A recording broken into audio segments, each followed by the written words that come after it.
Oh, I think we might be live. Are we live? Is that Mars, Honey We are Lulu? live. Hey, Honey Lulu.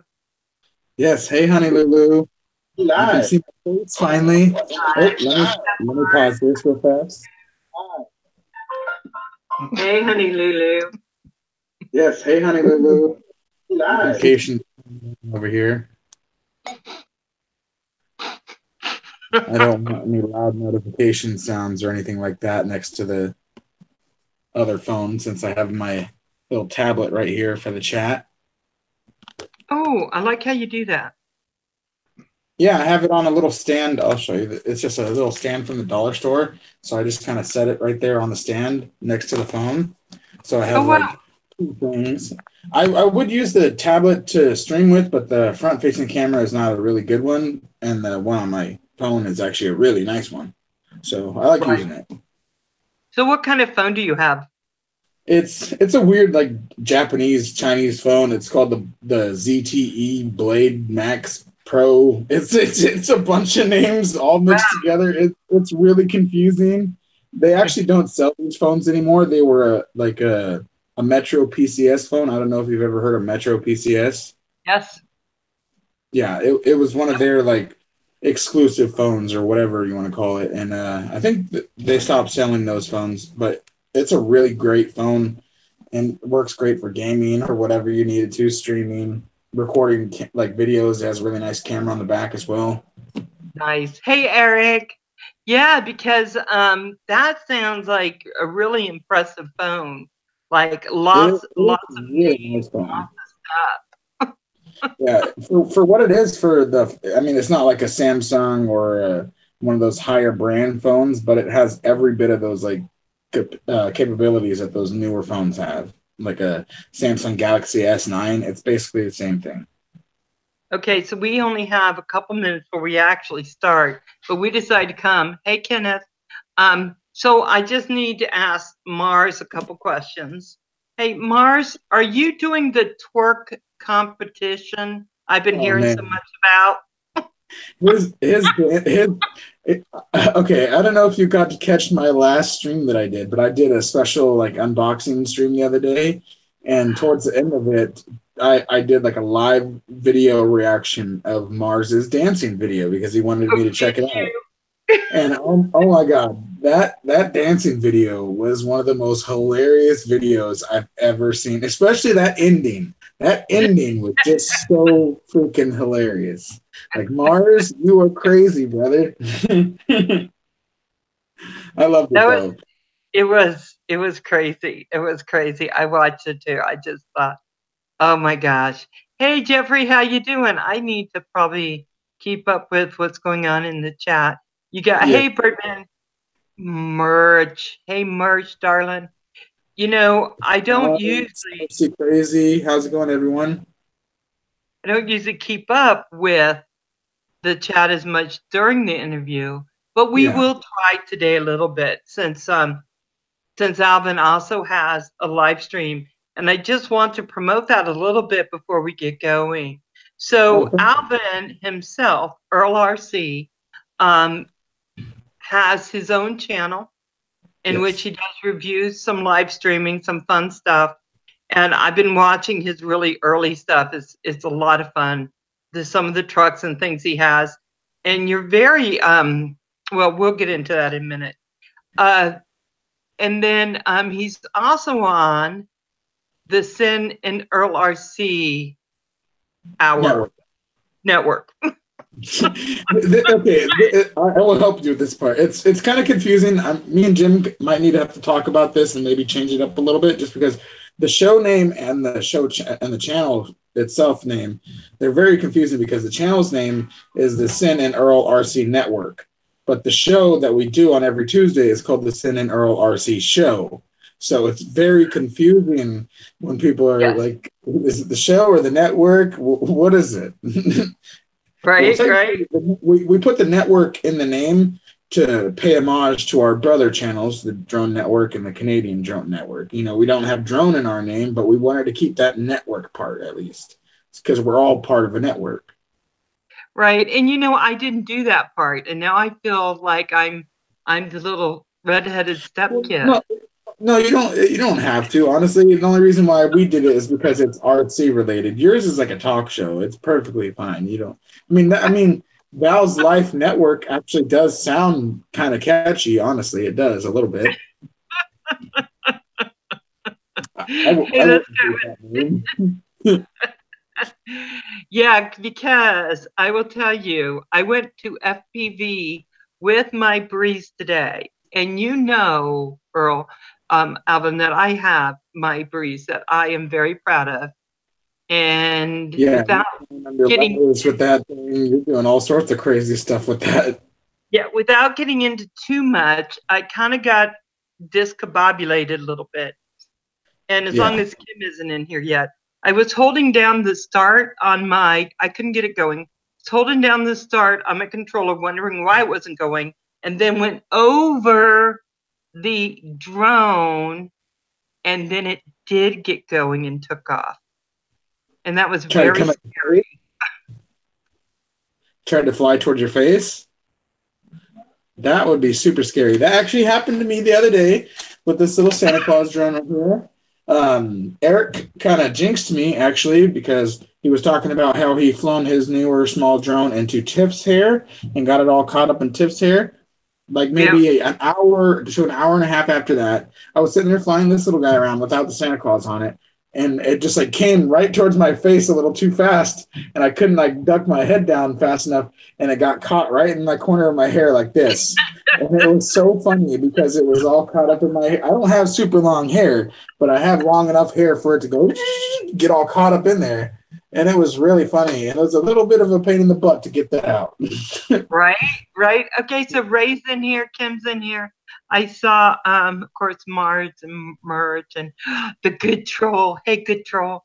Helicopter. I'm so happy you're in here, Chris. Ken, Lodge, Ray, everybody. Yeah, Helicopter.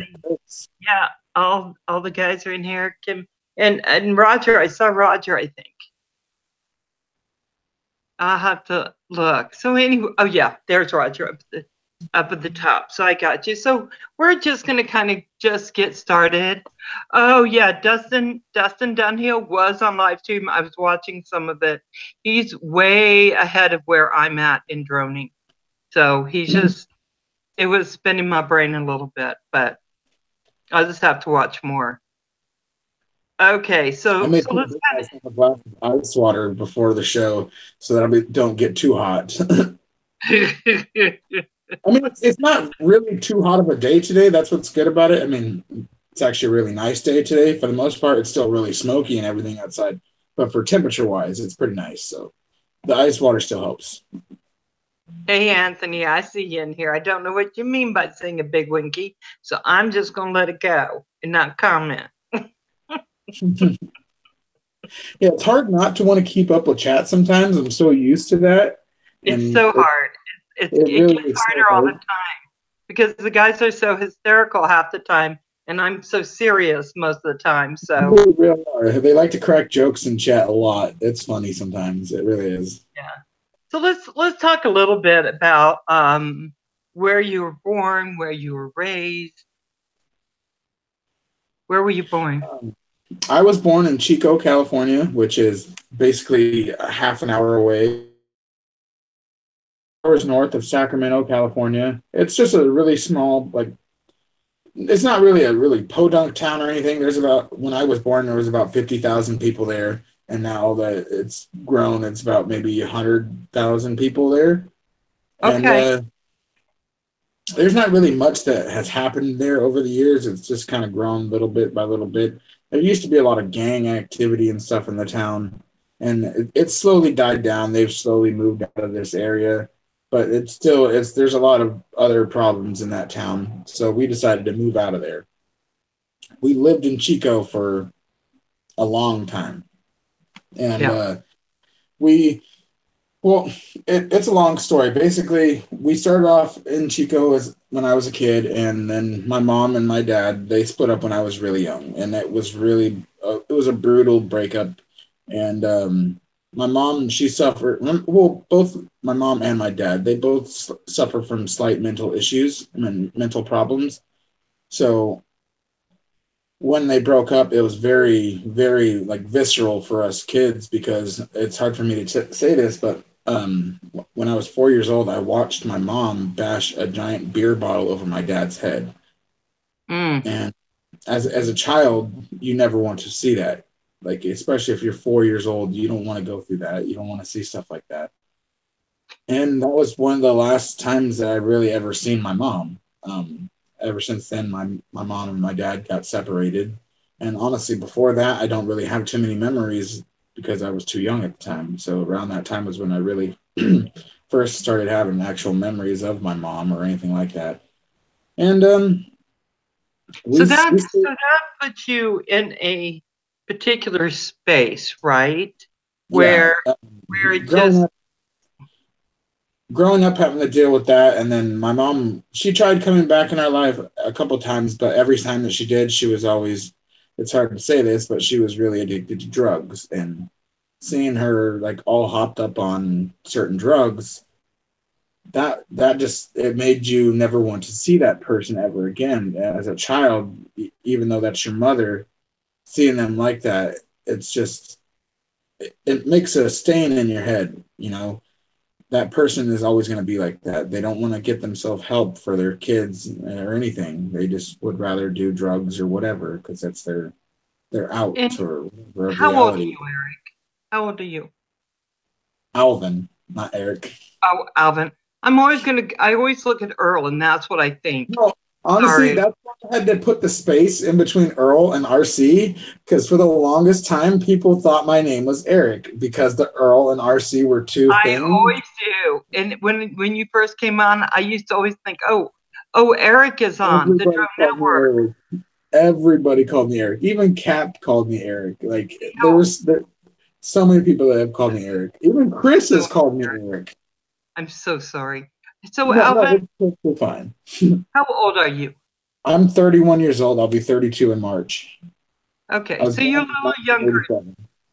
than my oldest. Um, and you were a really young kid when this happened, right? Yeah, So this so was I'll in the just early 90s, like 91 when it happened. I'm not going to excuse what your mother did because violence is always just violence, right?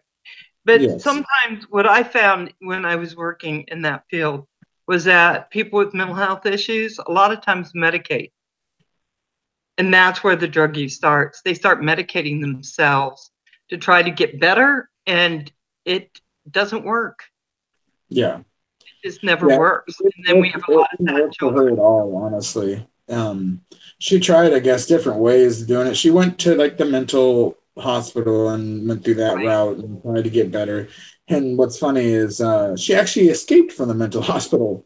She jumped their fence, and Oh my it gosh. So very active, yeah, very it was actually, to be honest, it was really funny when I found out because I was just like, what the heck is going on? Because you think of that sort of stuff in like the movies or TV shows, but no, my mom was so crazy that she straight up jumped the loony bin fence and got out.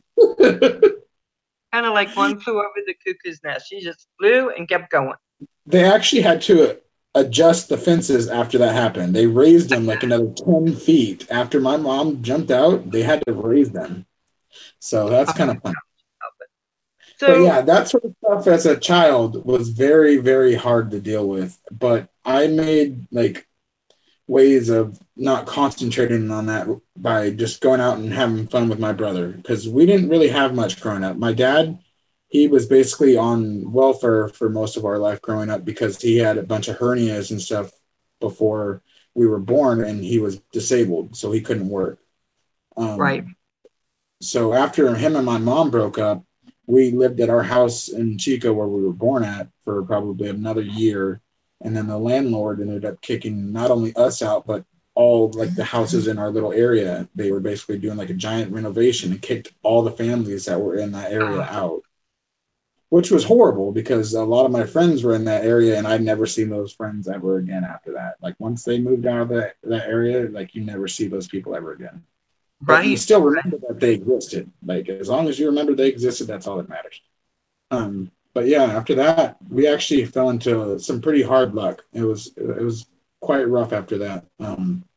We started going to this place that was for like low income people. It was called the Jesus Center, actually, and it was basically what a lot of people refer to as like a soup kitchen or whatever you want to call it.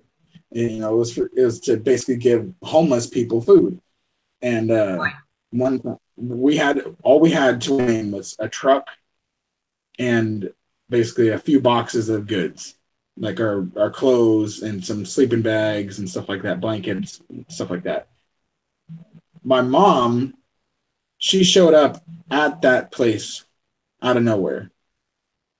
She got into our truck and somehow took the keys from my dad. She didn't steal the truck. She turned the truck on like she was going to steal the truck, and then she got out of the truck and left. And literally, somebody came by and stole the truck. Instead of her stealing the truck, somebody stole the truck where we had all of our goods in it. Anything that we had was in that truck, and it got taken. And the worst part is we weren't technically living on the road or on the whatever you want to call it, on the street. We were actually living in a campground, and our campground was actually up in the mountains, like half an hour to 45 minutes up the mountain. So we were completely enabled to go get any of our other stuff that were up there in the mountains, and all of our other stuff that was in the truck got stolen. And we basically lost everything that we had. All of our like baby pictures, anything that we had as a child, all of it got lost. And after that, it just kind of snowballed more and more and more. We started living in basically motels for most of my childhood, motels and different campgrounds. We would actually go to different places around the area in the little Tri-County area where there's a lot of campgrounds, and we would go stay at campgrounds, or we would go stay at a motel, because those are, at the time in the 90s, those were the most affordable places to go stay. I mean, we didn't stay in like shelters or anything like that. That's the one good thing. We never actually had to go stay in a shelter or anything. We always either had a family member that would either let us come stay with them if we had to, or we went and stayed at a motel or a campground, because we didn't mind staying at campgrounds. We actually loved camping. At one point, we got a really cheap RV. My dad was always good at least keeping it so we had some sort of vehicle to get around. That was the one thing. One time. Can you do me a favor really quick? Can you Yeah, please say something on the live stream, type something in so everybody can see your link? Okay, yes, no problem. And I'm sorry, but I really just don't want anyone to miss being able to get to your channel.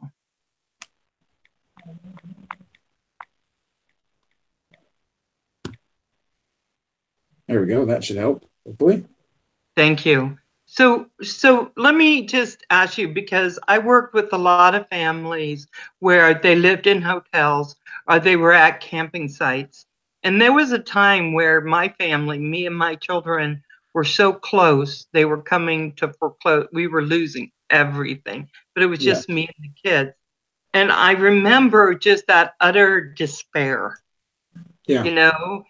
But did you feel that way, or was, I don't think my kids felt that way. I tried to never let them know. So how did your dad just keep moving forward? Well, honestly, I don't know how he did it for the longest time. And I kind of feel bad because a lot of times when he did try to get on a new relationship with somebody else, I kind of ruined it for him. Because at the time I was a really bad kid in a way where I didn't want my dad to get with anybody else, or to possibly have to deal with a new mother or something. I was one of those kids where like, no, you can't be with my father, because that's all I had. I had my father and I had my uncle. My uncle basically lived with us because he helped my dad take care of us after my mom had left. My uncle was a Vietnam War vet who was actually a POW MIA for 4 years. And they found him in the early 70s before the war had ended. And he lived with us, I would say, 20-something years. His name was Roy, but we always called him Coco. That was his nickname. We always called him Uncle Coco. Yeah. Yeah. Yeah. He was one of the most awesome people you would ever meet. He was he'd suffered from problems as well from being in the war and stuff like that. And he was actually one of those soldiers that were sprayed with Agent Orange. So he had to deal with Agent Orange his whole entire life. And it was very hard on him at certain times. And he was actually a really good person. And in 2011, we had to take him to the hospital, and it seemed like it was fine. Everything was going to be okay. And then the next morning, we got a call at like 7 o'clock in the morning, and they said that he had died. And I still remember. I'm sorry.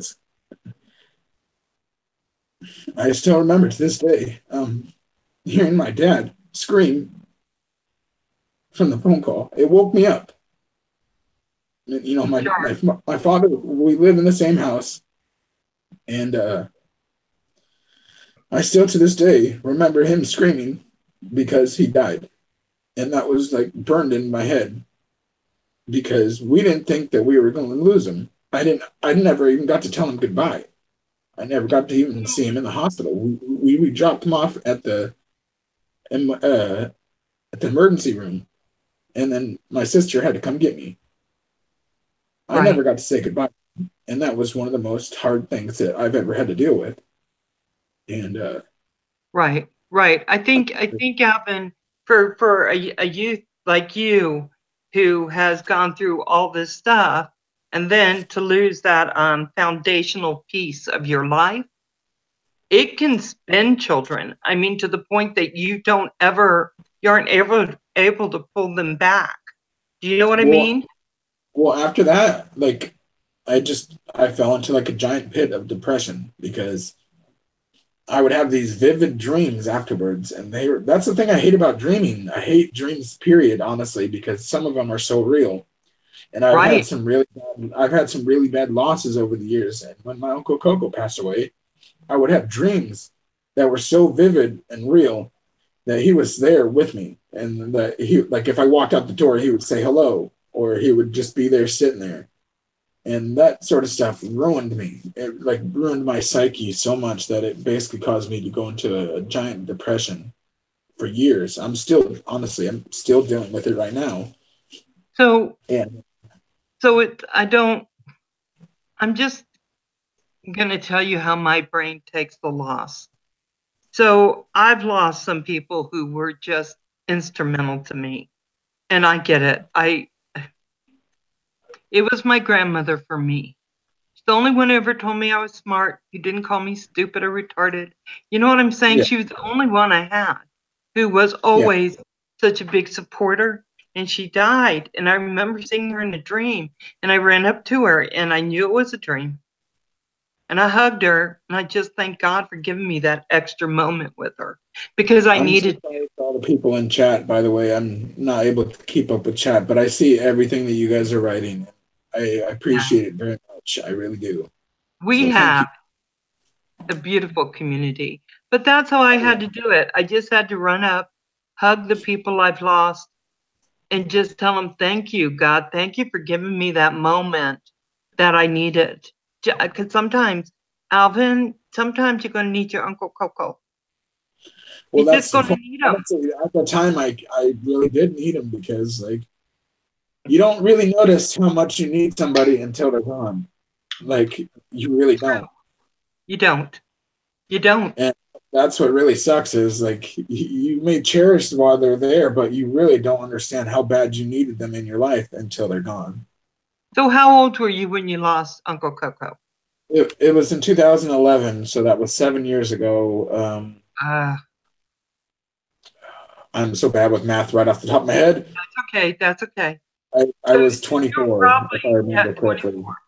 The age my youngest is right now. What a young age to lose someone that instrumental.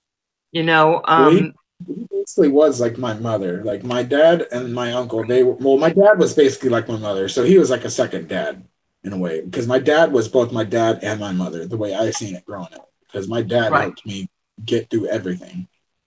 And I mean, I have three siblings, or two other siblings, I should say. My brother and my sister, my older brother Jason and my younger brother Charity. and we were we were just all together for our whole entire life.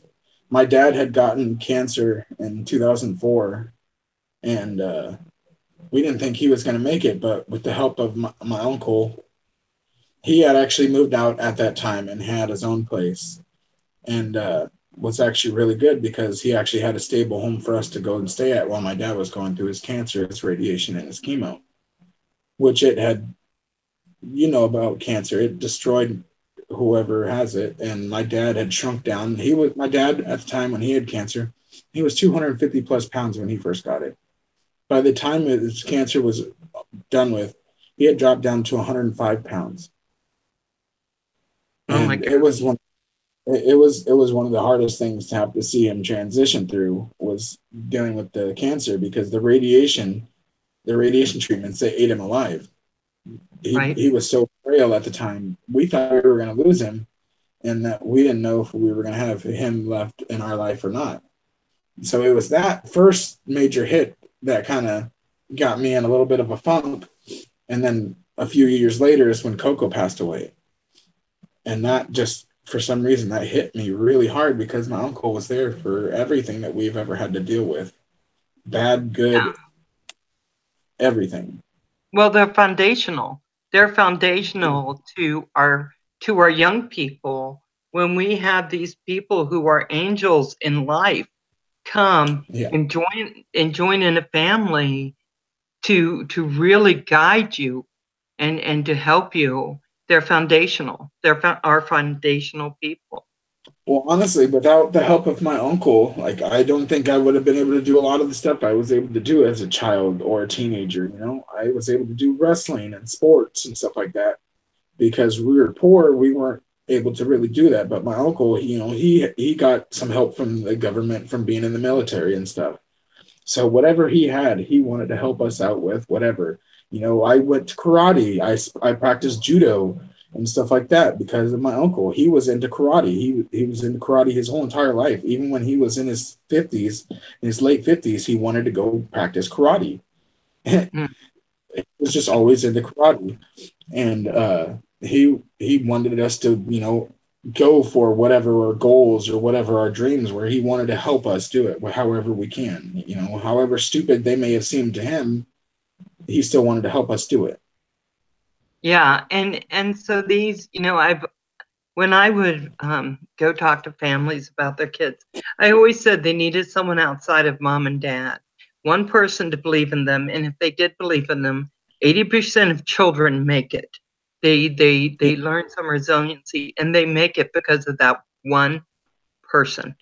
yeah, And that was your person, I think. Do you think that was your guy? yeah.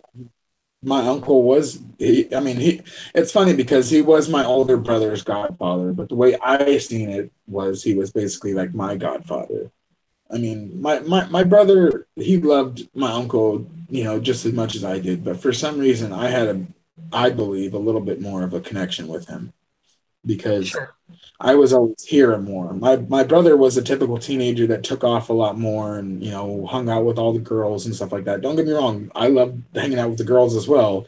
But honestly, at the time when I was growing up, I was more of a gaming kid. So I was a Right. lot into gaming and would stay home and stuff like that. So it's like, that's what I like to do. So let's talk about that a little bit. So what kind of games did you play when you were in your teens into your 20s? I've honestly been a gamer since I was just my first memory is one of the first things was picking up a Atari 2600 controller with a little joystick on it, and playing Tetris and Pong. Those were like one of the very first early memories that I ever had, was playing Tetris and Pong on the old Atari controller. And ever since then, that was the one thing that I love my dad for. Even though we were homeless, we would put a game system on layaway, and even if I couldn't get it that year, I would try to get it for the next year. He would help me get it for the next year. So that was the one thing throughout like all of my childhood that my dad helped me out with. He would help me get a game system, because Wow, they kept having new game systems come out, and you had to get different ones. that's right. Growing up, I had the original Nintendo. That was my brother's, but I ended up taking that from him because he just wasn't into it that much. But I just became a really big gamer, so I got his Nintendo, and then I got my Super Nintendo, and that started the whole thing where I just got into like Sonic and Super Mario. And well, that was with Sega, the Sonic part, but Super Mario and stuff like that, they got me addicted. And then Donkey Kong, that got me Oh, wow. really addicted. Yep. Yep. Yeah. And then when I got the Sega and stuff like that, it was Sonic the Hedgehog and all those really cool games. And I don't know, I just always had been a gamer after that for some reason. I wasn't one of those kids where I just always wanted to play the video games though, and like if your parent told you to do something, you would be like, "No, I don't want to do it," or scream at them or throw something at them or something. If I had to, I would either leave the game console on because back in the day there was no save ability, so you either shut your console off and lost everything that you had just worked for that whole entire day, or you Yep. left your TV and your console on overnight. You would leave it on to the next day. I actually had left my console on for about 5 days in a row, a couple Oh, of times, just because I had so much like progress built up on certain games, like Sonic the Hedgehog, that I did not want to lose them. And I yeah. just And always continued to do that into my high school years, even. let me tell you. So when a mom or dad walks into a room and sees a TV burning electricity and a game doing electricity, and we think, oh, they must have forgot. Yeah. Yeah, that can be hellish when they get home from school. Oh yeah, there have been a couple times where I come home from school super excited to play my game because I had left it on, and nope, Pop turned off the system in the morning after I left the school because he thought I left it on Yep. on accident. So No, we're it was in on there just, purpose, and he just destroyed everything I worked for 2 days straight. and we couldn't understand. Let me explain. I didn't understand what it meant to someone to have that game going. I was like, it's just a game. What's wrong with you? Well, that's what that's. Now I I feel mean, a lot bad of people because I don't understand. did. It's not to some people. It's not just a game. It's a way of escaping reality, in a sense. I mean, Yeah. you're not necessarily putting yourself there, but you kind of are in a way. And you're just letting yourself go into your imagination of playing these games where you let go into that character. And so, having said that, Alvin, don't you think for you and for a lot of us that that's why we gravitate towards our RC things and our drones, because it does do that. It does do what games do. Kind of moves us past what's going on. Well, that's why I love my father, is because he's the actual person that got me started into RCs. When we were still really young, he had what's called a point and shoot racer. They didn't have a way to turn left or turn right. You basically had it set there on the ground, and you made sure you had a good enough distance of just straight in front of you where there's nothing you're going to run into. It's basically a drag racer, and that thing got me addicted.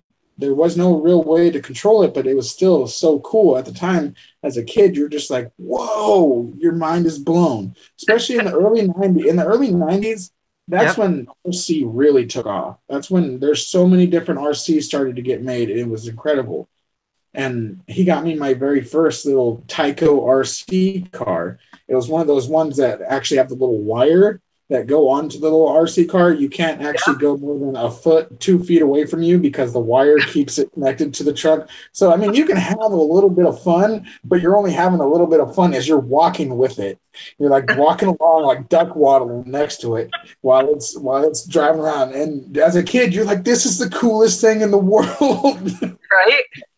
And it just slowly got more and more of the passion wanting to play with the RC cars, and I got my very first hobby grade RC car, which is my Stampede. I still have it. I don't want to pull the whole truck out, but I got the body for it right here. I got it right behind the camera.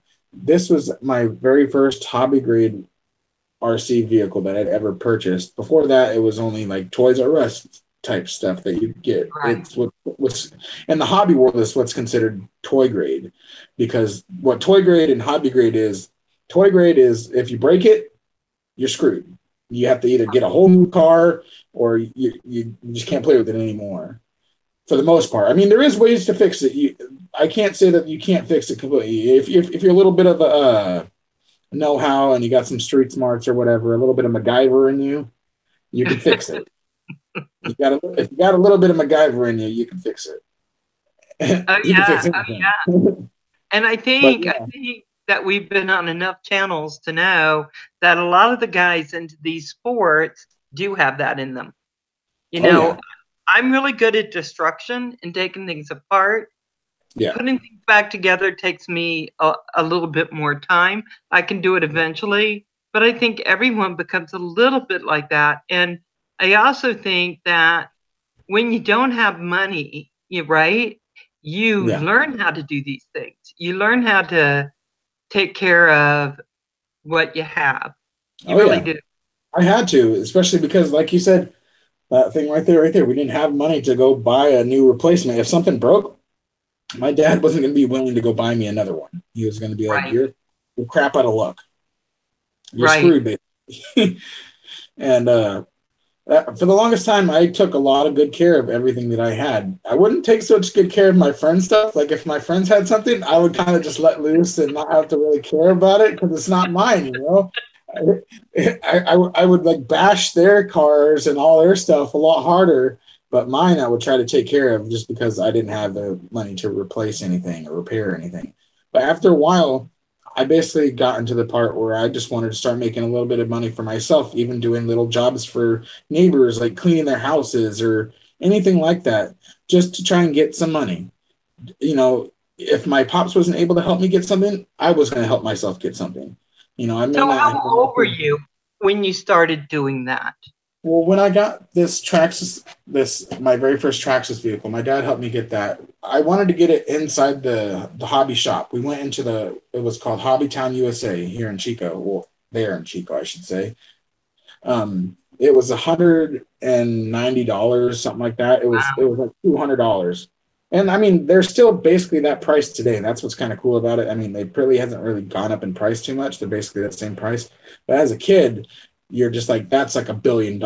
You're never going to be able to afford that. And especially if your family has money issues, your dad's going to be like, yeah, we're never going to be able to afford that. Right. And what's crazy is I ended up saving some money up throughout a whole 30-day period because I was so like determined to want to get something. If it wasn't that, I wanted to get something, you know, something better than what I had was those toy grade vehicles. I wanted something that went a little bit faster or could perhaps jump a little higher or do something. And I helped mow a couple lawns. I helped clean some houses. My friend's mom, she always used to have me clean their house, vacuum, mop, and do all that. And she would pay me like $30 or $40 each time that she would have me do it. Nice. So over that 30-day period until I ended up getting this one, I basically saved up about $100 and so, which wasn't enough to get the vehicle, but it was still a good amount of money. Oh Me and my dad, like always back in the day, we used to love going to the flea market because you can always get incredible deals at the flea market. And when you have money problems, the flea market is your best friend. yeah, it Yard is. sales and the flea market are your best friends. So what happened was we went to the flea market a little over a month later. I would say it was probably like a month and a week later.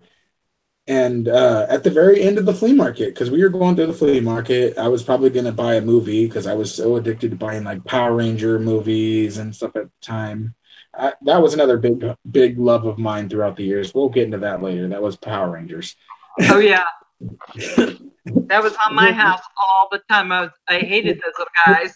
We'll get into that. But basically, I seen it at the very end of the flea shop or the flea market was the same exact truck that I had wanted to get, which was the Traxxas Stampede. It wasn't the color or anything that I wanted, but Right. it was still a Traxxas Stampede, and it was almost brand spanking new. The guy said he had used it maybe like 3 or 4 times, and he wanted to Wow. get rid of it. He didn't have the box for it anymore, but he had all the stuff. He had a battery, a charger, and the remote and all that stuff for it. He sold it to me for $70. Oh, oh, oh. I Yes. was I'll tell you what, the second that I handed over that money and actually grabbed that truck, I cried. I cried a little bit just because I was so happy that I actually was able to buy it. Because I thought he was going to want like $150 or something like that, that I was just going to not have enough for. I was just going to be a little bit too short, and it was just going to be like, oh man, it was something I couldn't get again. But I Right. actually was able to get it. And I took it home. I'll tell you what, it took till like midnight to get that battery charged. I don't care what time it was. It was like 12:30 at night. I took that truck outside and I played with it till that battery went dead. And it was the funnest thing that I had ever played with in my life. My dad told me to get inside. He kept telling me, get inside. You need to get to bed. You can play with that tomorrow. You have it's yours now. You don't have to worry about it. Oh my gosh. Oh my And goodness. I'm just like, no, I have to play with it. I have to.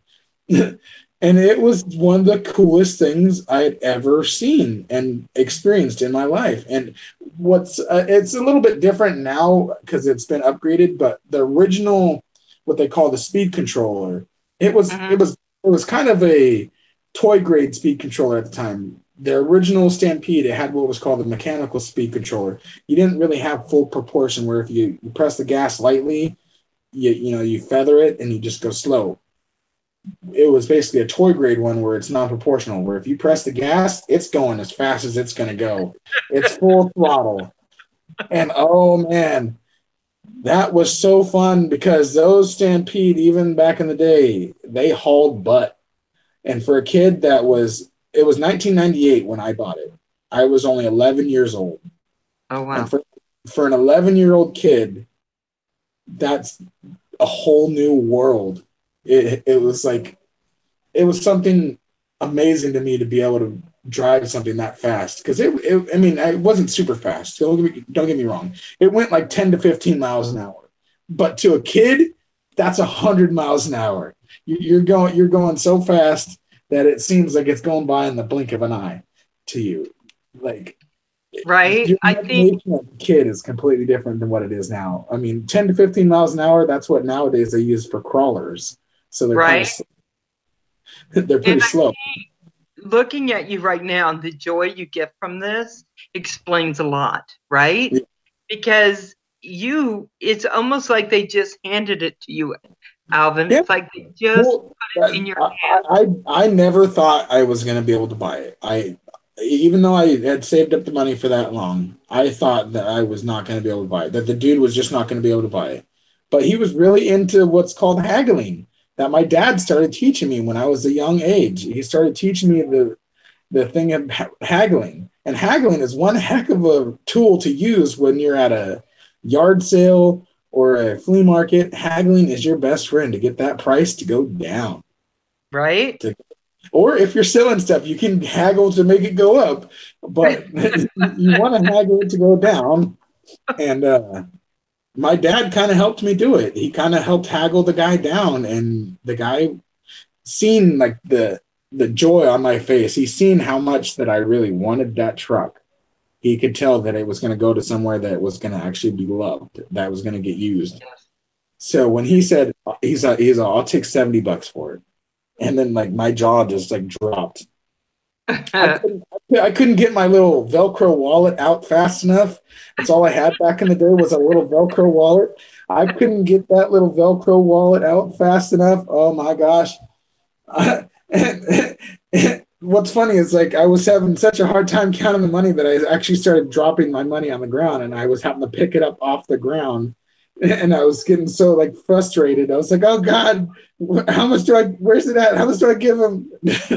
I gave him $80, so he had to give me $10 in change. And I was like, okay, here you go. I was like, thank you, sir. Thank you so much. And then ever since then, it just like was like a snowball effect, like with gaming. I just got more and more the love for RC cars. And I started getting other ones after time had passed. I had just had the Stampede for close to a year before I got another good one because I didn't really use any of my other money for RC parts except for the parts that I used when I had to replace the parts on this because I broke parts on that Stampede, I would say, fairly often. And that's what I love about that Stampede being what's called hobby grade is the parts were replaceable. and we had the Right? Hobbytown USA right there. Hold To on. so basically everything that I made from cleaning houses went to repairing that truck. Like Oh my I gosh. actually had a whole different body. When I got this, I went and bought a whole brand new body. They come with clear bodies, Yeah. and I basically bought myself what's called a basher body so that I can break it in a sense without having to destroy the original body. Because even as a kid, I wanted to keep that original body nice. I don't know if you guys can hear my nieces crying in the other room. I I apologize for can. that. It's okay. I That's have my dogs niece all snoring Madison. all over here. It's just That's my how it niece Madison in the background. works. Yeah, I she's going through her horrible threes right now. So yeah, she's a little bit of a wrecking ball at certain times. She's yeah. a big ball of energy, basically, trapped in a little tiny package. Let me ask you a quick question. What is your situation now, Alvin? Okay, basically where we're at now, that we're at a house that my grandma used to own. Back when we were going through that stuff with my uncle in Chico, my aunt used to live here, and my aunt used to rent from my grandma. But my aunt and my grandma had a falling out where they basically got in a giant argument, and my grandma decided to kick my aunt out because they weren't wanting to pay bills, they weren't wanting to do anything, and my grandma had had enough. My grandma is your typical old Mexican lady that is really angry and short. She's like Napoleon. Yeah, A yeah, my grandma. lot of grandmas can be like that. Lots of grandmas. I've had quite a few arguments, you could call them, with my grandma over the years, and she's like half my size right now, and like she will strike a guy twice her size down and make him feel like he is half her size. And my grandma, after that, after she ended up kicking my aunt out, maybe a half a year after my dad finally went into remission of cancer, we decided to try and rent this place from her, and she was nice enough to actually let us rent to own. So we actually rented this place until we were able to buy it from her, and now we actually own it. Wow, you own it outright? Yeah, we own it outright. It's about 2 acres of property out here in the country, and this is actually the first place that we've ever owned, or we've ever actually had a real house to fully call our own. It's not a great house, don't get me wrong. This house is from the late 1800s. It's really, really old. This is actually a hilarious story, and I love telling it. This house was moved. It used to be in the middle of town, the actual town of Vina, where we live. It's a little tiny little podunk town. There's maybe like 200 people or less there, and all we have is a way back in the day there used to be more, like in the early 50s there used to be more. There was like a train station and all that, but now we don't even have a gas station here. All we have is a little store, a post office, and a church, and elementary school. Wow. Wow. And basically this house used to be in the middle of town, and when it was in the middle of town, this house used to actually be a brothel. This house was for ladies of the evening. And Okay. a lot of Let people me a just lot of say people something, Alvin. I think the chat's going to go a little off kilter, but you no. just keep going, darling. I'm not I sure what's know. going to happen It's really hard to explain this sometimes because a lot of people go off when they hear that, but it's true. It's honestly true. And what's crazy is all these rooms, for the most part, each room is connected to the room next to it through the closet. There's basically like an escape way through the closet into the other room. They're all linked to the other room. So, say if a lady of the evening had a dispute with her man or whatever, they had to get to the other room to safety or something like that. Plus, it was also during like prohibition times where they were having to sneak alcohol and stuff like that. now. So you have a naughty house. Yeah, it's a house that was built for some crazy stuff back in the day, and it's starting to fall apart now. Like the roof is slowly like coming down on the inside, and we're having to try to slowly repair that. And when we got it, we've had to just do so much repair, and there's just honestly, it's still falling apart. There's so much in this house that needs to be repaired. Like we don't even have a working stove, honestly. We have an oven. We have no like actual stove on top. We use burners that you buy like the plug-in burners from like Walmart. We use Yep. those to actually use to cook with, and then we use the oven because we don't have a fully working stove and oven, and we don't have like a dishwasher or anything like that. So we have to wash all our dishes by hand in an old school way, and a lot of that is what keeps you going because you're not getting used to like the modern day society where you're like having dishwasher and all that. You still got to wash your own dishes. You got to do all that stuff. And when you're in a house of four people, because we live in a house of four, it's me, my father, my brother, and my sister-in-law. We all live together. It used to be my other sister, my actual sister too, but her and her old husband, because they're going through a nasty divorce, they were here for a little while, and then they moved out and did their own thing, and now she has kids and whatnot, which the kids are now here. We actually help take care of them throughout the week because they're going through a nasty divorce, and the baby's father is a how can I put it, a POS without actually saying it, and he basically does not want to help them with anything at all. He's basically, it's kind of hard for my sister because she ended up in a relationship that's basically the opposite of what my dad had to go through, where her baby daddy is a drug addict and all that, Mm. and the kids are having to deal with this at the pretty much the same age that we had to deal with it. So we're trying as hard as we can to make so those kids don't have the life that we had. They're, we take care of them during the week while she's at work, and they come over here to stay the weekends with us as well. Like during the week, they'll be here during the day, and then when she gets off of work, she'll come and pick them up. But during the weekends, we get them all night and whatnot. So So, so Alvin, what do you do as far as work? Do you work, or is that something that has a unfortunately, I story with can't it? work at the moment because I have a few health issues that prevent me from working. I I used to was have going a few to ask. different. I used to have a few different jobs. I used to be a glass blower for a while. Wow. Yeah, glass blowing was one of my hobbies that I had for a long time that I actually turned into basically a way of getting income and stuff like that. It basically became a career for a little while. Oh, there's my pops calling for my niece. Apparently my sister is here. For those of you that can't hear, apparently my sister is here. I love it. I love it, Alvin. I love it. And having those thin walls were important back in the day when your house was a business. Yeah, exactly. The walls have like no insulation in them or anything like that. Though that's what kind of sucks about this house. There's no sort of insulation, and when it gets hot in the summer, the house stays hot, and it's hot throughout like the whole day. And then when it gets cold during the winter, it's ice cold in the house all day long. And what sucks is we're trying to repair the house because there's so many air leaks in our house. It's hard to keep any sort of cold air in or cold air out or whatever. And it's just a slow process. I mean, we're going to end up doing it where this house is going to look immaculate. It's just going to take some time. We don't have much money. We're all on disability except for my brother and my sister-in-law. She's a hairstylist, which she is a damn good hairstylist, I will have to admit. And Nice.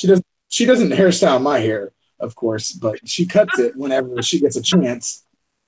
Um, she does cut it whenever she does get a chance, but we try not to bug her too much about cutting our hair, even though we do every once in a while because I'll let my hair grow out and then I'm like, yo, could you hook a brother up with a haircut? Right. So Alvin, can I ask what's going on fiscally? Because I know you've had a Yeah. lot of challenges, and I know a lot of us have been worried. Yeah, I actually I have quite a few different issues that I could tell you about. One of the ones that helped me from not being able to work at the moment is I have gout in multiple spots in my leg. Oh, I, yeah, I suffer from really severe gout actually. It's in my hip, my knee, and my ankle, and basically I'm not constantly having to use a cane, but for the most part, if I'm walking any like long distances, I have to use a cane or some sort of support because the pressure on those joints is unbearable pain when it happens because I don't know if you Um, know what gout is, but it's basically acid crystals that grow in your joints. and let me say, my friend Janet, my best friend, has it. It's going to sound stupid, but has it in her big toe. It becomes very red, and she can't even walk, and it's just her toe. Well, I that's mean, the I one can good thing is imagine. like I don't have it in your typical toe area. That's what usually a lot of people will get it in their foot area, and that's hard for them to walk, especially when it's like that. But for me, it attacked my joints all throughout my leg. Oh, I Yeah, just can't imagine how painful. yeah, and especially me being overweight, it's just not something that helps with the pressure on those joints. And basically, that pressure in those moving joints is acid crystals grinding back and forth, Mm. and that just causes so amount of pain. Like I've told people when I go into what's called a gout flare up or a gout attack, those gout flare ups can last for months at a Yep. time. Yep. And I'm literally basically almost bedridden the whole entire time that a gout flare up happens because if I'm even sitting in a chair in the wrong position or anything like that, if I'm not don't have like complete freedom with my leg, I'll seize up basically because the pain will basically be like 1,000 knives stabbing me in my joints. Right. Right. I It's gotta tell you, horrible. I just have so much empathy for you. I just, oh my God, Alvin. Oh my I God. also suffer from really bad back issues. I have really bad lower to mid back issues where uh, I've had to have surgery on my lower back because of the disc and everything have gone completely out of whack that they've had to basically knock them back in where they were Oh, popped. oh, oh, oh, oh. Yeah, it's not good, the issues that I have with my back, because those are a daily issue that I basically have to deal with. Where if I sleep wrong and I have a really crappy bed, I need to save up money to get a new bed. I have a really old crappy bed, and if I sleep wrong, I'll I'll end up throwing my back out just sleeping wrong. And if I roll the wrong way in the middle of the night, I'll throw my back out. And I don't know if you guys remember a while back, maybe like 2 months ago, 3 months ago, I threw my back out so bad that I had to lay on the ground all day long. Like that's the thing that you want to do if you can't get help for your back. The best thing to do is lay on a hard, flat surface. It's gonna hurt. It's gonna hurt really bad, but that pain is what you're feeling is your back trying to straighten itself back out. Oh my God. Earl, I gotta tell you, my uncle had that. My uncle Jim, my favorite uncle. You know, he's passed a while back, but he had to lay on the ground all the time. I go to visit his house. I flew all the way out to California because I was in Maryland at the time. I was young, and he was laying on the ground. I kept thinking, "Why are you down there?" He goes, "My back hurt because I have to do this. This is all I can do." Yeah. And what really sucks is like it's really young in my life for all this stuff to be happening. I'm only 31 and I've happened to deal with these issues since I was like 28 years old. Well, I've had to deal with other issues before that with my back. I've been having back issues since my early 20s. That's when my back started to really mess up. But my all the gout and all those other issues that I have because I have other blood issues and deficiency problems that basically, if I don't eat certain things or keep my levels at a certain level, basically I could collapse and have to go to the hospital because I need to have my iron and stuff at a certain level because all my stuff is drastically low. All like when I, last time I went to the doctors, they basically said that if I had dropped another 2 points, that I could be at risk of dying if my iron levels got any lower because I have a really severe iron deficiency, and it's stuff like that. Learning over the past year that it's kind of making my depression a little bit harder to deal with because when you have these sort of health issues when you're so young, it's not something that's going to keep you motivated, to keep going, especially if you are a heavy set person like me. And that's what a lot of people don't understand. I didn't eat a lot to get this way. I for the most part, I have no metabolism, and that's what I'm trying to fix. And for the longest time, I would only eat one meal a day, and that one meal would just be like a big meal, and that wouldn't be good. And then I used to drink a lot of soda. The soda was horrible. But soda was one of the worst things that you could drink. I used to drink like a 2 liter or two a day almost. That was horrible. But when I turned almost 30, something in my head just snapped. I can't let this keep going. I can't.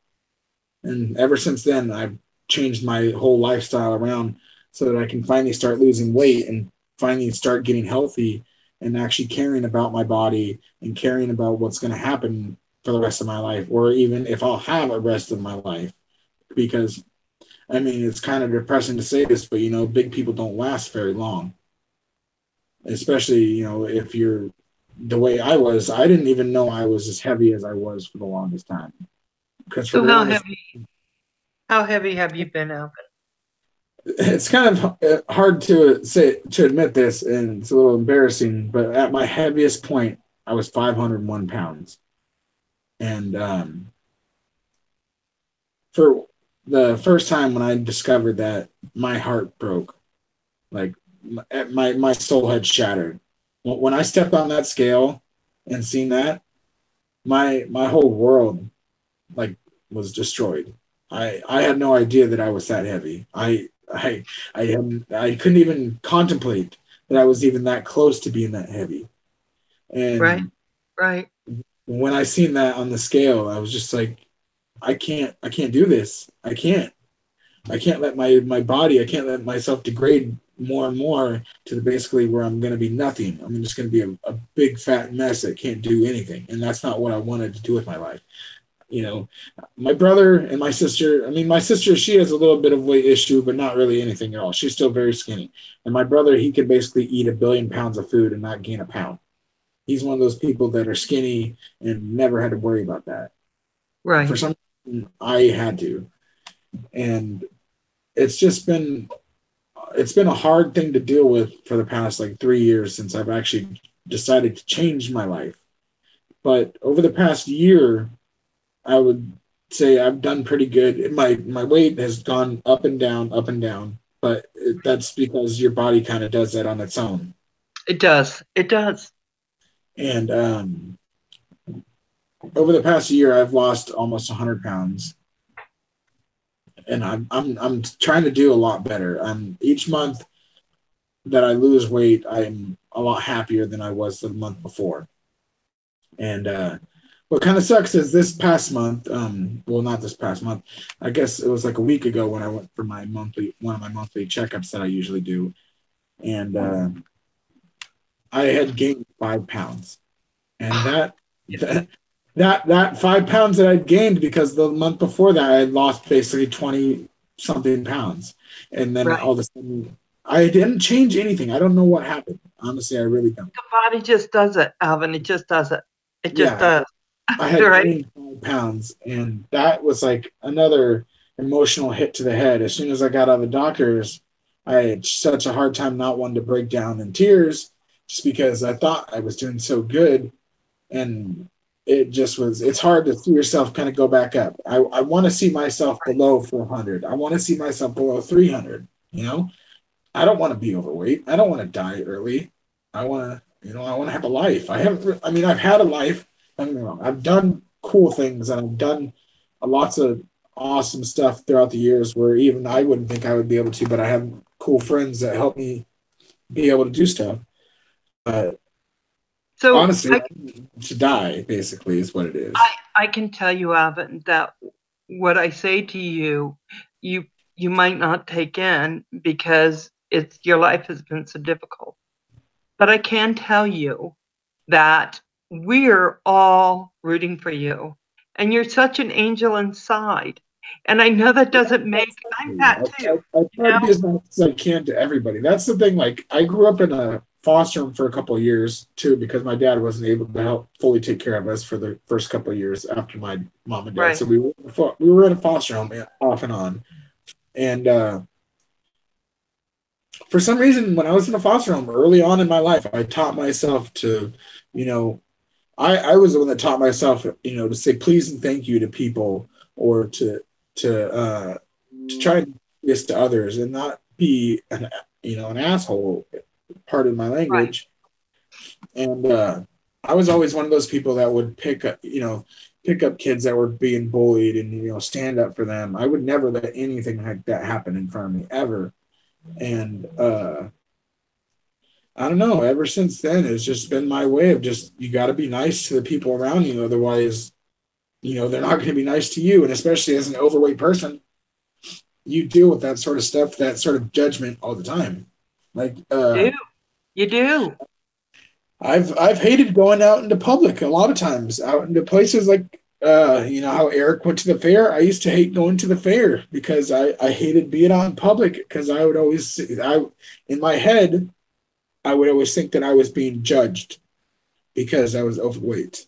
And yeah, there was other overweight people there, and you would see people giving them looks. So you would think that those same people are going to give you the look. And, you know, it's that sort of stuff as like a teenager that really kind of emotionally wrecks you. That's why I've kind of dealt with depression my whole entire life. It's kind of because of the overweightness that helped bring it on. And And yet, when we sit back and we see you, we see something so different than what you see in your head. And yeah, the weight thing, I understand. My biggest weight, my heaviest weight, I was 260. And people judge women really harshly. We all know this. I think I'm 218 now, so I'm still not a thin little girl. You know what I'm saying? And when I go out sometimes, I'm thinking I'm not 400 pounds, but I'm feeling it. Does that yeah, make sense? And it's taken a long time for me to put that aside, Alvin, and realize, you know, you personally are like Angel, and whatever covering you have is what you needed at the time. But yeah, darling, you don't need it now. yeah. Honestly, that's what it's actually helped me out quite a bit meeting this whole community. Like I've been in parts of other communities that were really good before. Don't get me wrong. I've been in parts of other communities that were really genuine and friendly, caring people. But for some reason, I just fell out of those communities because, you know, your typical people would still be in there, and they would kind of weigh that community down. But Right. for some reason, this community, for the most part, besides your little bits here and there, as you know, this Always, community always. is one of the best communities that I've ever like had the privilege of meeting, because everybody is so accepting, everybody is so nice and genuine, and it's nice to see other people that are actually like that. You know, that there's other people out there like that. And I can hear my sister screaming at my dad. Yeah, yeah, it's okay.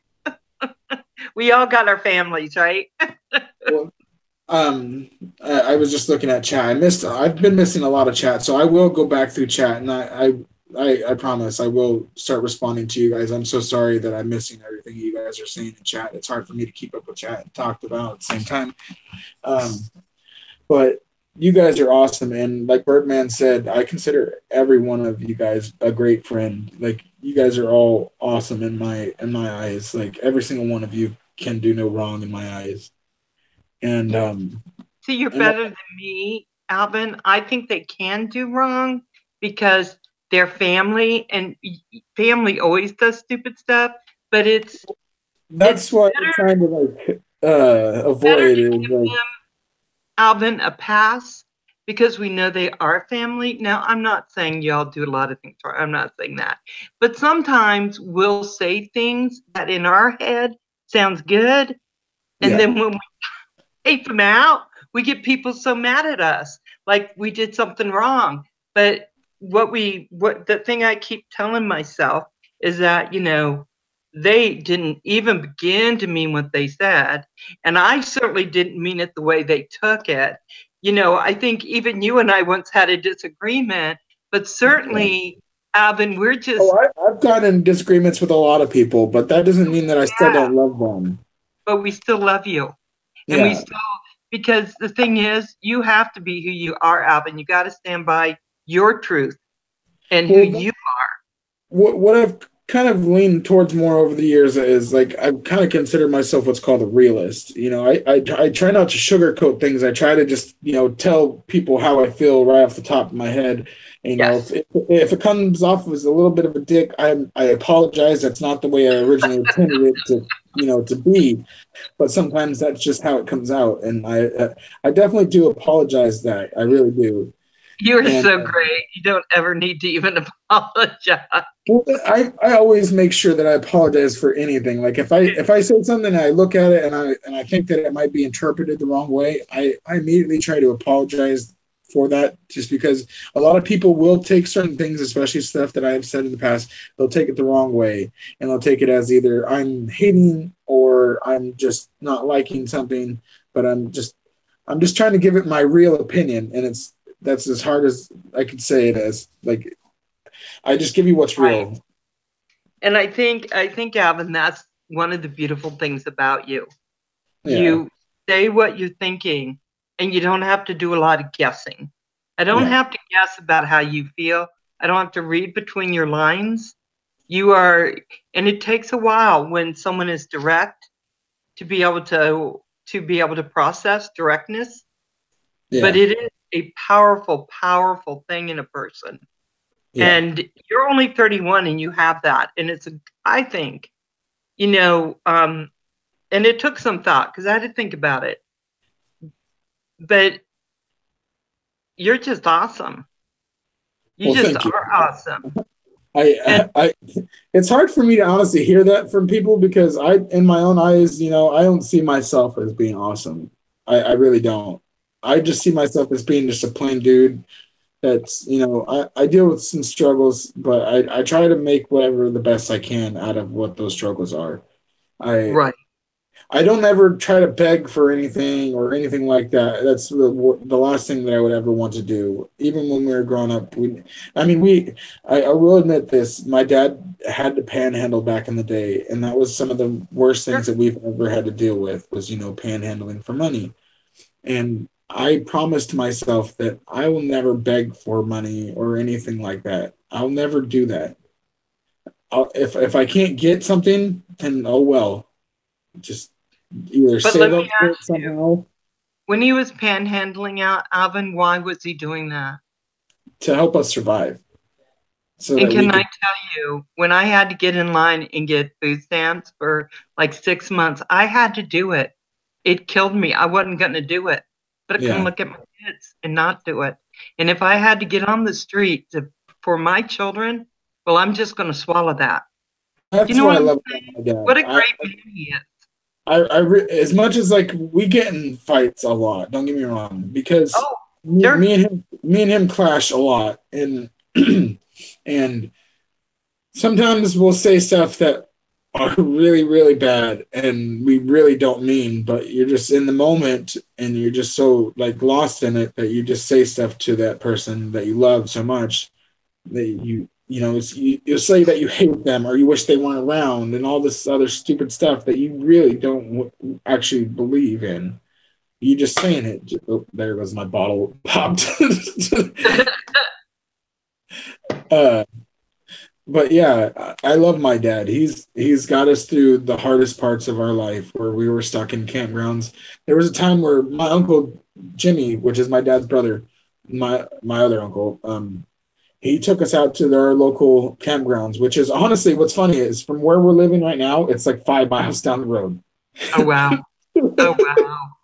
It's like 5 miles down the road, and he took us to this camp spot. This is one of the very first camp spots where we actually had to live at, where we were actually living there. We weren't just camping; we were living there. Sure. And what sucks is my uncle's van, it broke down maybe a mile down from the campgrounds, and we had to literally walk with all of our whatever little belongings we had left. Like we had to go get new sleeping bags and stuff like that, and a tent and all that sort of stuff, and some food. We had to carry that a mile and a half down the road just to get to the campsite, and then we finally got to it. And then after that, we stayed there at the campgrounds for maybe 3 weeks, and then at the very first of the month, you know how the whole welfare thing goes. At the first of the month is when you get paid. When Yep. my dad got his welfare check that month, coming month, he literally hitchhiked from the campgrounds, which I told him I was so hesitant of him doing that. I didn't want to have him hitchhike because we had hitchhiked before, and hitchhiking was one of the scariest things as a child to ever have to go through. Getting a Mm-hmm. ride with some random person that you do not know. That's terrifying.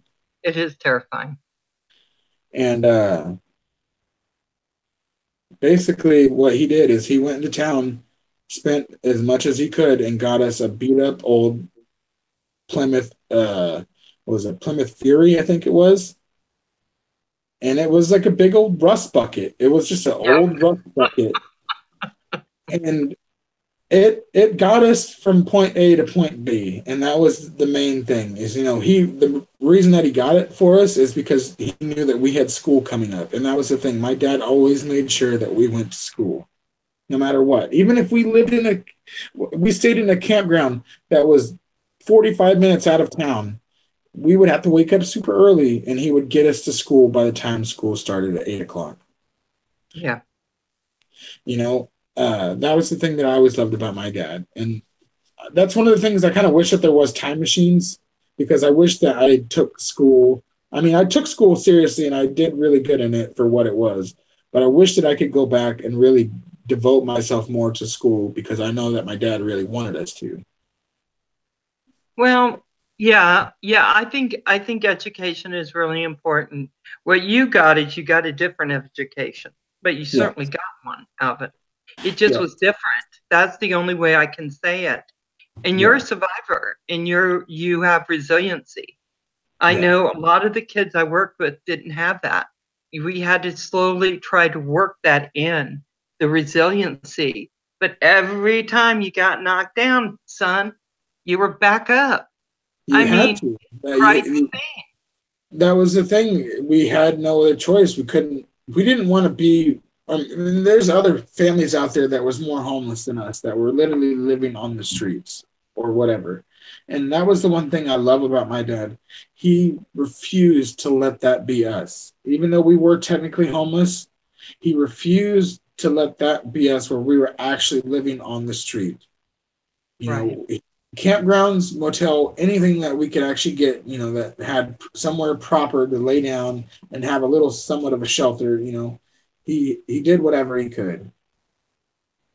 And that's what I really do love about my dad. I love him very much. Even though I don't say I love him that often, I do.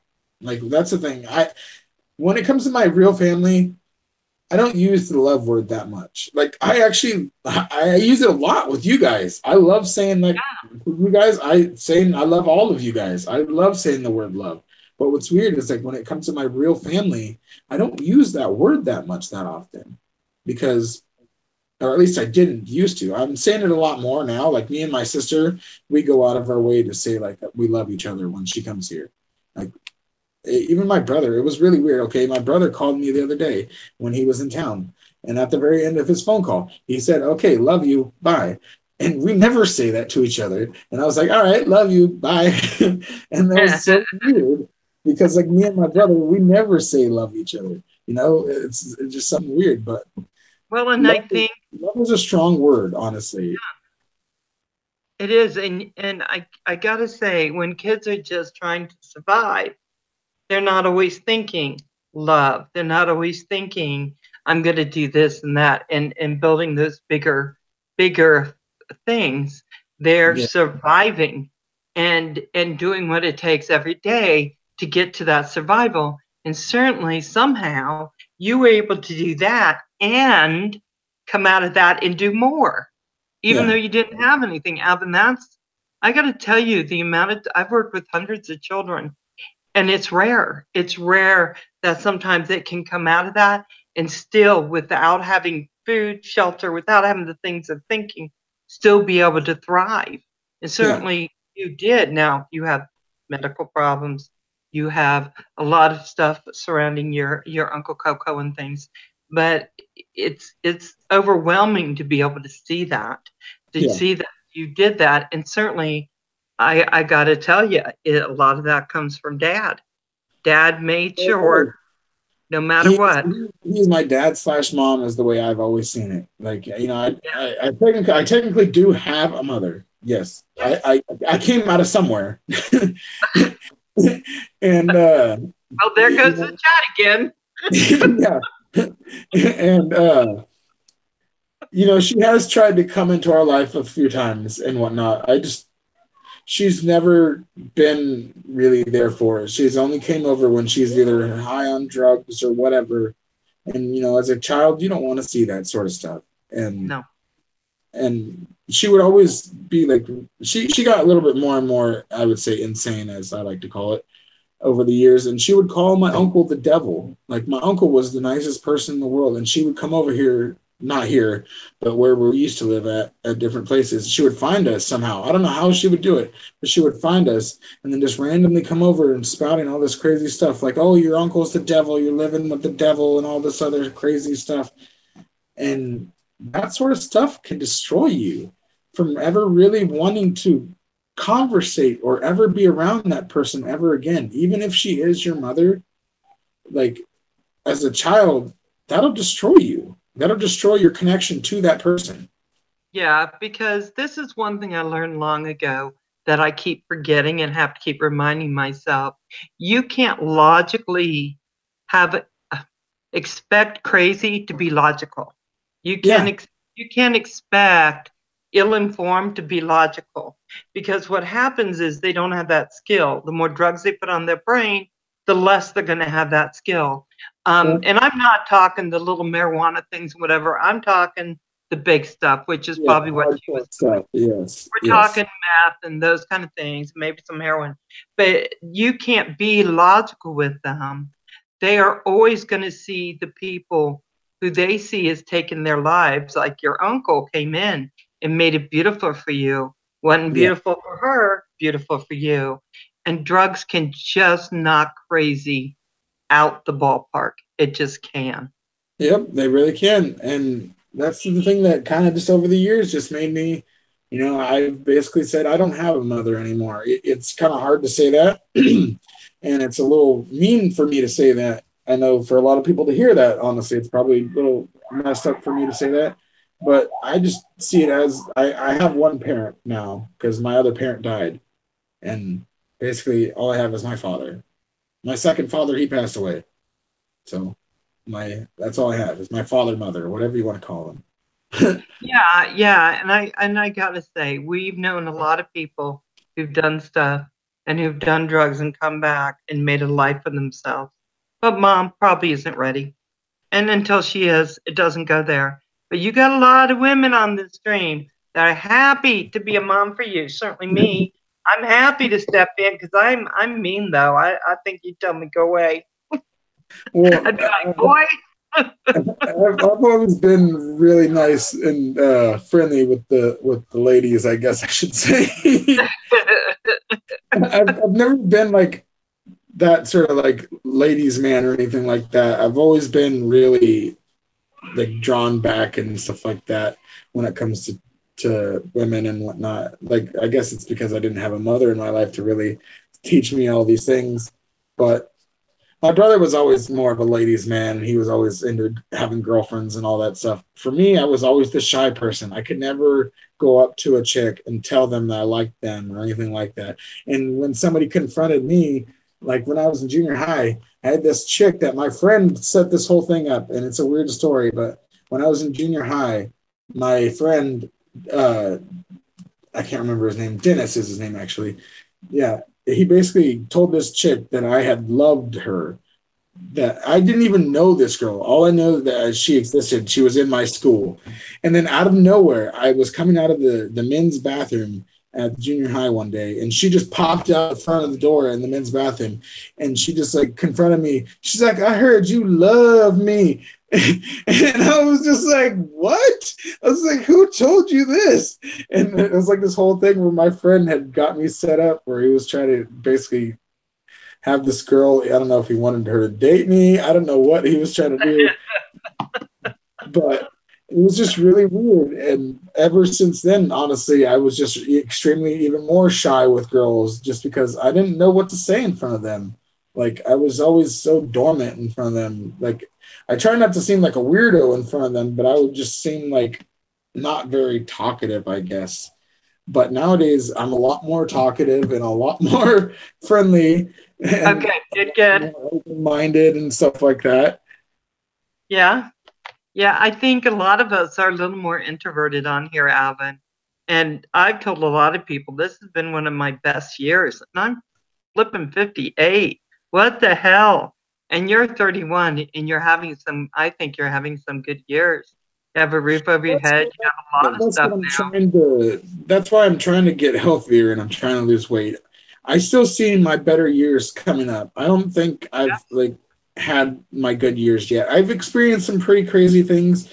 I've went to some like cool concerts and stuff like that. I've actually experienced some crazy stuff that was on worldwide news that I was actually in the middle of, and it was crazy to have to experience that in my life. But I've been through it, and it's weird having such a like off life compared to what most people consider normal, because you have friends that grow up in these normal lives where they have a mom and a dad and they do all this typical stuff, and you don't get to do that sort of stuff. You basically get to do what you're able to do, and that's it, and you make the best of what you're able to do. Like that's why I loved my uncle so much, is because he helped me do so much, like we were talking about. He helped me do sports. He helped me do stuff that, we couldn't afford, wrestling, anything like that, football, all the sort of stuff that, we would never, ever, ever have been able to do. He helped me do. Yeah, I don't think a lot of people understand that when we have sports in school, Alvin, and we have to, parents have to cover the cost of that. Yeah, Kids the don't get parents have to play pay for that free, stuff. and it can Yeah, get pretty spendy. I remember my son, who was a big love games, right? My oldest, selling his Nintendo, was it an NES? I don't remember what it was, to play baseball because it was food or him playing baseball. And I had to make that decision that moms and dads across the states have to make. It's got to yeah, be food, it's got to be getting to that next day. And, yep, but he did it. And it's just what he needed to do at the time. yeah. So he could do it. I don't think everyone understands that. A lot of kids aren't participating like they need to because there is just no money for them to do it. Yeah, that's true. Like, there are so many times, like, even to this day, when I was doing my wrestling, even though my uncle was helping me do that, I was actually gonna go to the California State Championships back in like 2003, and I Yeah. couldn't go because we couldn't afford to go to San Diego. You had to pay for your trip down to San Diego, and we couldn't afford that, which was a couple $100. So I had to stop. I didn't get to go to the championships for our high school wrestling because of that. Uh, yeah, I think that I'm a big proponent for everyone just helping everyone do those things. I think it's important for them. But I know that I've worked to help youth do those things because Yeah, I really understood it because what happened with my kids, especially since they were such socialites in wanting to do all the sports and all the things. And yeah, I just know how hard it hurts when you can't send them, yeah. when they can't be part of that. Yeah, when you want to do stuff like that and you're not able to, it really hurts, especially as a kid, because you want to play with your friends who are, on this football team or on this wrestling team. You want to join them, but you can't because you don't have the money to. Your parents And don't have the money. yeah, and so when I turn on and go through your videos, you are extremely articulate. You are really concise in what you're saying. It is, I gotta say, I'm impressed with how you do them. Um, I've been looking at your subscribers, and I know you've gotten more tonight because once people see you, that's all it takes. But Yeah. but I was surprised it hadn't gone up higher. And so let's talk about that. Let's talk a Well, little bit about I that. think I think the reason why it hasn't really gone up too much. I mean, it is fairly decent at where it's at. It's like 260 or something like that. And Yes. honestly, I think the reason why it hasn't gone up more than that is because I've kind of fallen back and hasn't been recording as much lately.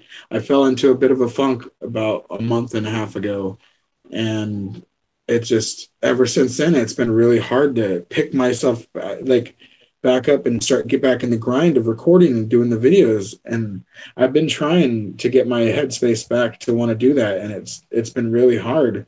And especially having my nieces here all the time, it's been really hard for me to get like the proper free time to be able to record and stuff, because I like to try and have as little like background noise or anything like that as possible. That's why I try to like care about the audio and stuff like that if I can.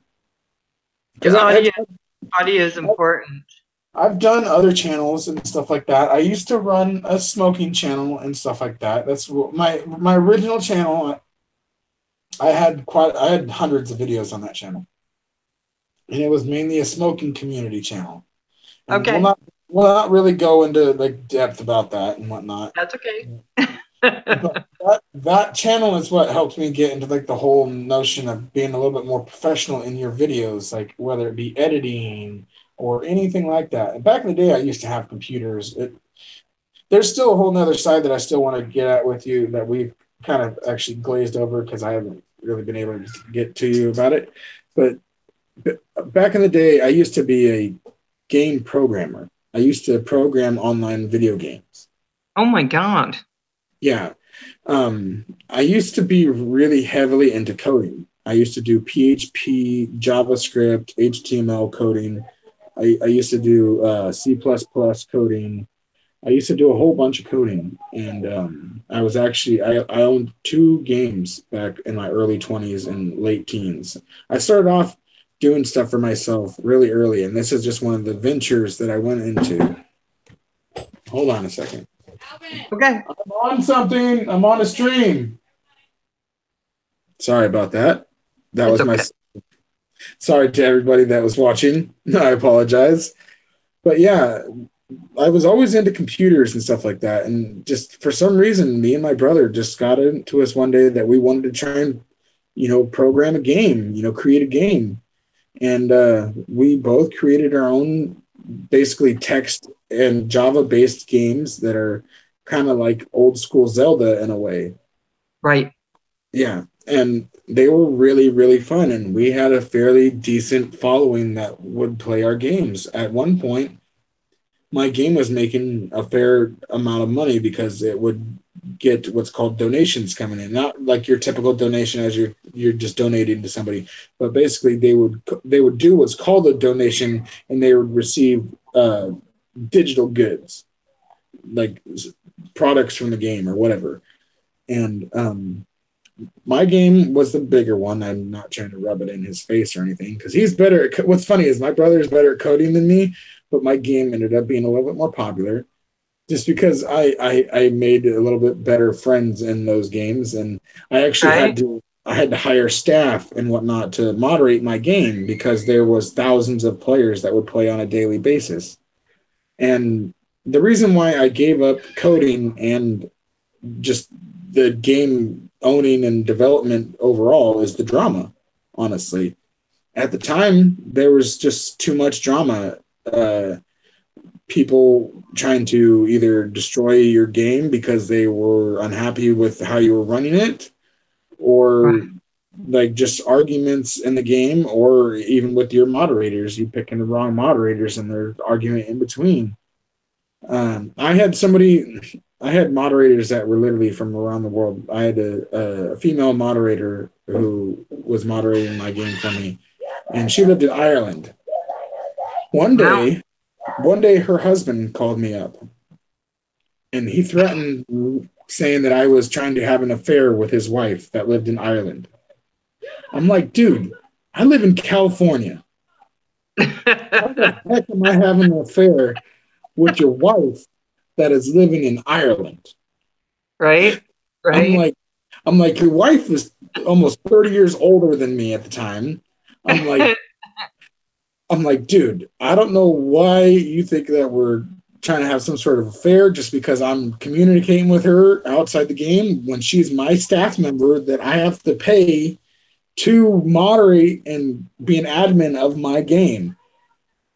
So it's stuff like that that just kind of got me into the point where I was just like, I don't want to deal with this anymore. And the coding, the coding is also what really pushed me over the edge. There's so many times, so many days of coding for like 4 nights in a row, where you're up for 4 days straight coding stuff for the game. Right. That's what a lot of people don't understand about coding, and it takes a lot out of you because you could be coding hundreds of thousands of lines of code, and you can have one line of code, and all those thousands of lines of code, if one line of code is wrong, the whole thing is messed up. It won't That's work. right. You put a period where a comma should have been. And Yep. my dad told me horror stories because he was with IBM for years and years and years. He was one of their executive guys. But he said it was so funny because you just do one small thing, and you Yep. can have thousands of pages of code you're going back over to find it. Yeah, yeah, you're going over all these lines, all these lines. You're like, wait, that looks fine, that looks fine, that looks fine, that looks fine. You're just constantly doing it. You're searching for hours, searching for one little line of code that might be wrong, and it literally could just be like you added an extra period, or you Yep, added the wrong comma, or you added the wrong like number sign or something. How coding works, you just add the wrong symbol, and bam, the whole page is messed up. And when you have a game that has like thousands of people playing on it, people will complain like it's their game, like they made the game themselves and they're entitled to all this stuff. Like, okay, oh, this page is down. If you don't get it back up, I'm going to sue you. Like, you have no right to sue me over a feature that's being added to the game isn't fully ready yet. that's right. So tell me, so you've done coding, and I Yes. got to tell you, Alvin, that takes such a it takes someone who has an organized brain. I'm sorry, I think it does. Because I don't have that. My brain is not organized. I Yeah. do 50,000 things at the same time, and that's the only way I'm really terribly comfortable. I Yeah. tried to code one small little thing back when I was in my 20s, and I was going to kill some computers. But now it appears you don't have a computer. Yeah, well, that's the thing. I've had lots of computers over the years, and it just seems like what sucks is my brother is usually the one that gets them broken. My brother, he used to be into the hacking, not into like the malicious hacking or anything like that, but he used to just be into hacking in general. And being him, he would want to use my computer for dumb stuff, and he would always end up breaking my computer, either getting it a horrible virus that basically fried the entire computer, or the thing would just mess up and I would lose all my hard drive data with everything on it. So, what would you do new if you had a computer? What would you do new? Well, I would right now, if I had a working computer that actually functioned properly, I would probably use it to help the streaming and whatnot, so that it would be a lot easier to stream with. Just because when you're on the phone, it's really hard to do your streaming with. I mean, you can have It a is. nice camera and all that, but it's incredibly I hard can't to do it, do Alvin. streaming with that. And honestly, like it's incredibly hard to do my graphics and my editing on a phone, but I found ways to do that. Like I have a old Photoshop that's no longer available that I had to get that online, and it's basically computer Photoshop but for your phone. You basically have almost everything that you can do on an old Photoshop but on your phone. And I use that to make graphics. I've always been into graphics. Ever since when I was back in the coding and doing my game, I would always want to do my own graphics, make my own graphics. So, as someone who's really good at that, you can't just go down and get the $300 computer, right? I mean, I could use something like that, but it wouldn't really like for like graphics and video editing.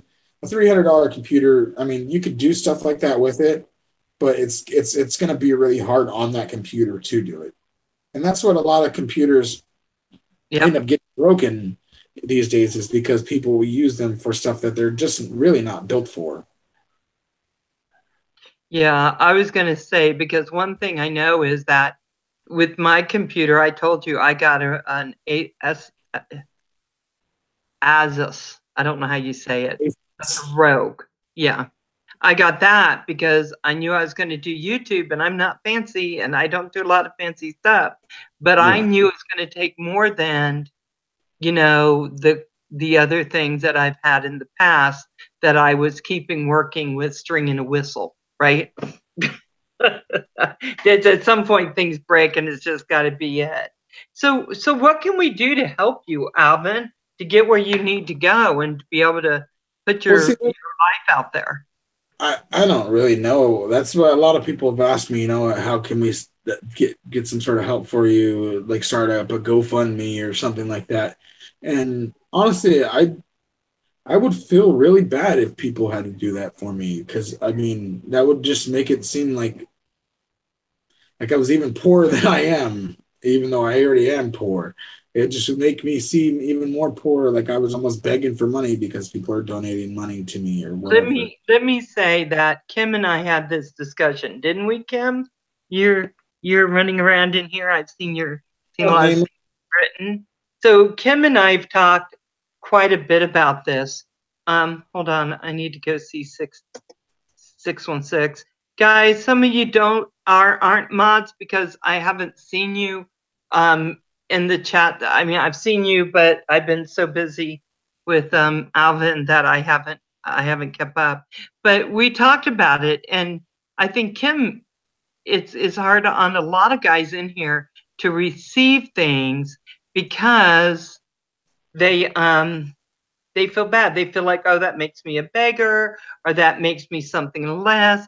And you're talking, your dad had to do what he had to do, and it made you feel bad. Of course, we always feel bad when our parents have to go that extra thing. Well, that's another thing, growing up poor, I've never had people, want to help me out like stuff like that. And so it's a very odd feeling nowadays, even where people just be like, "Oh, if we can help you out, let me know. We'll donate or whatever." Stuff like that. It's a really odd feeling, honestly.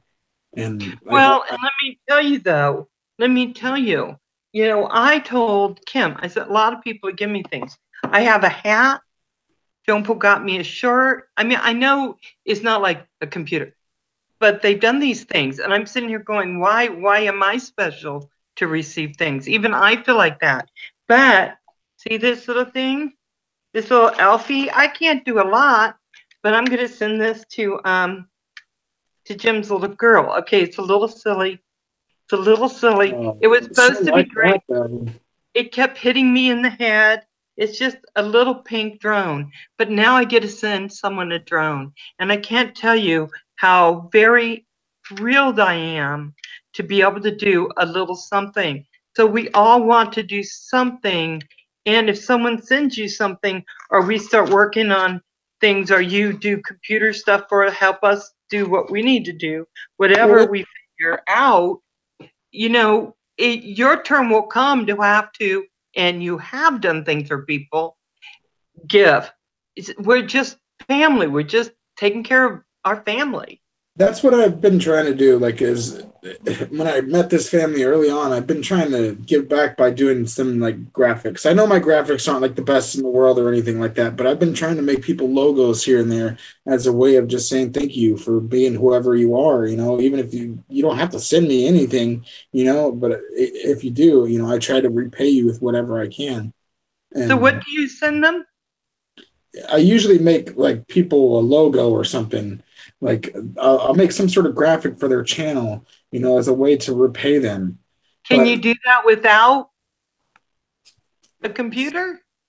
yeah, I do that on my phone. But I mean, it's just I don't know if I could do as best as I could on a computer compared to my phone. Like I don't know if people really like the stuff that I'm making graphics wise. I don't know. Like people may say it looks nice, but are they really saying that it looks nice, Or are they just being like friendly Hold and on. saying it looks nice? 616. Yes, Alvin needs a computer which he can actually do graphics on and do the things he needs to do. 616, he builds computers.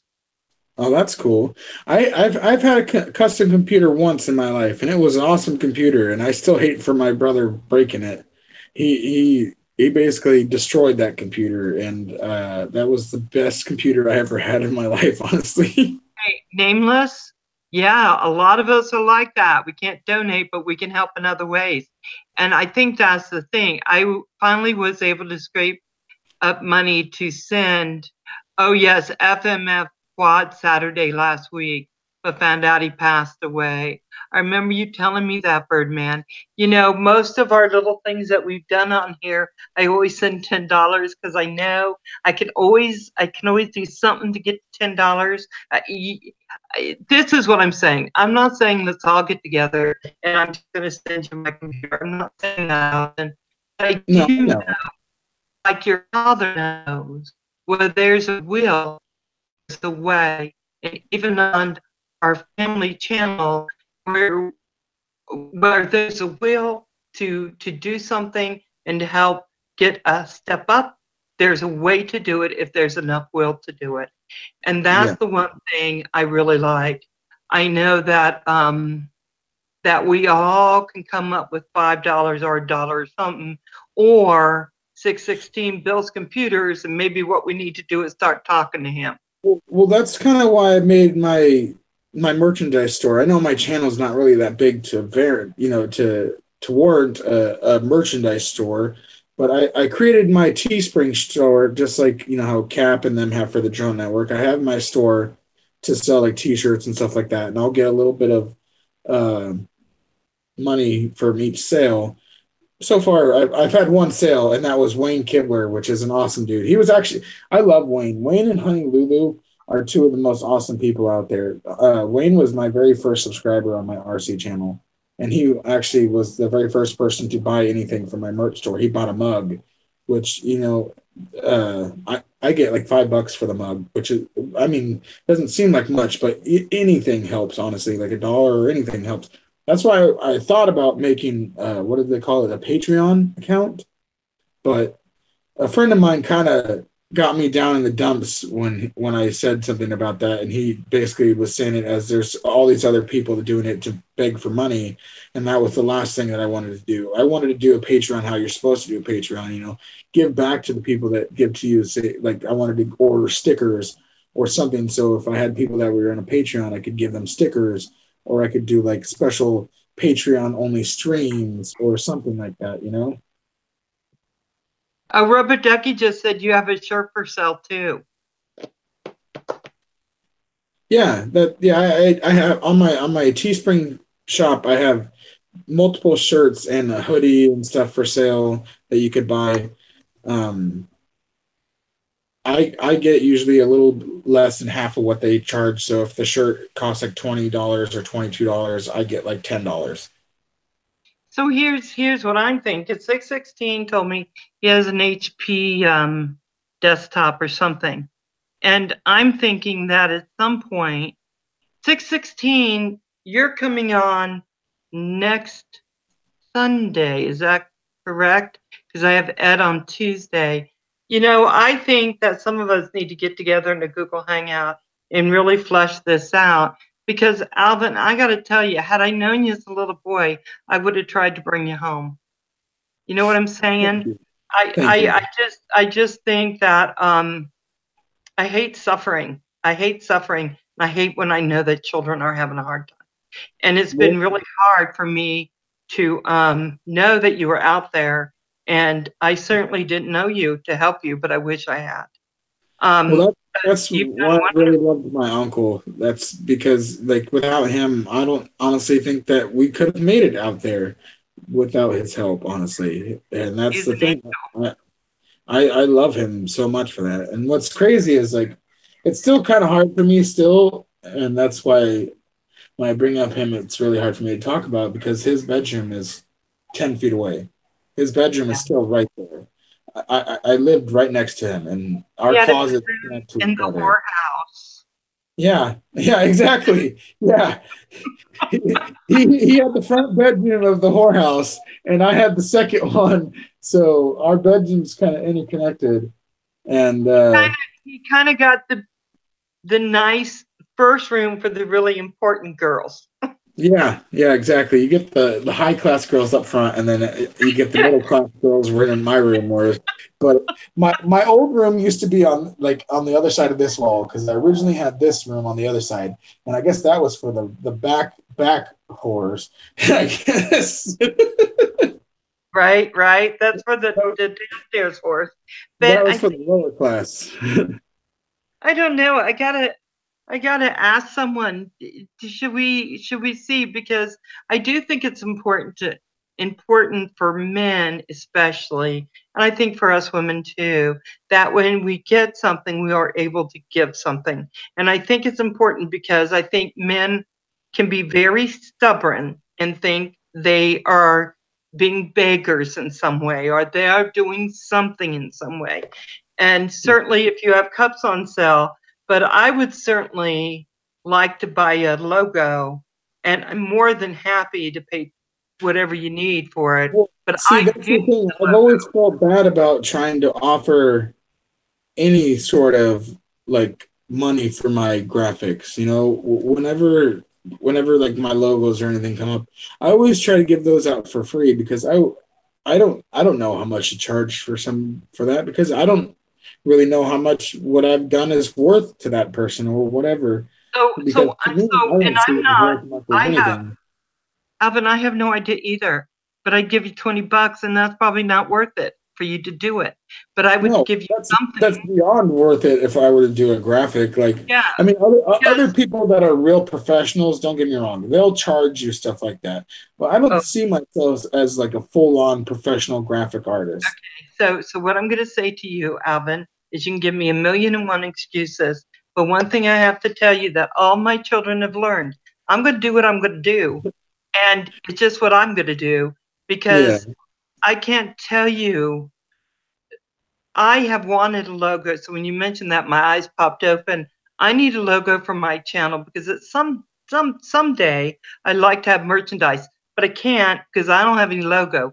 You've seen I'm my channel, so that's all I'm going to say.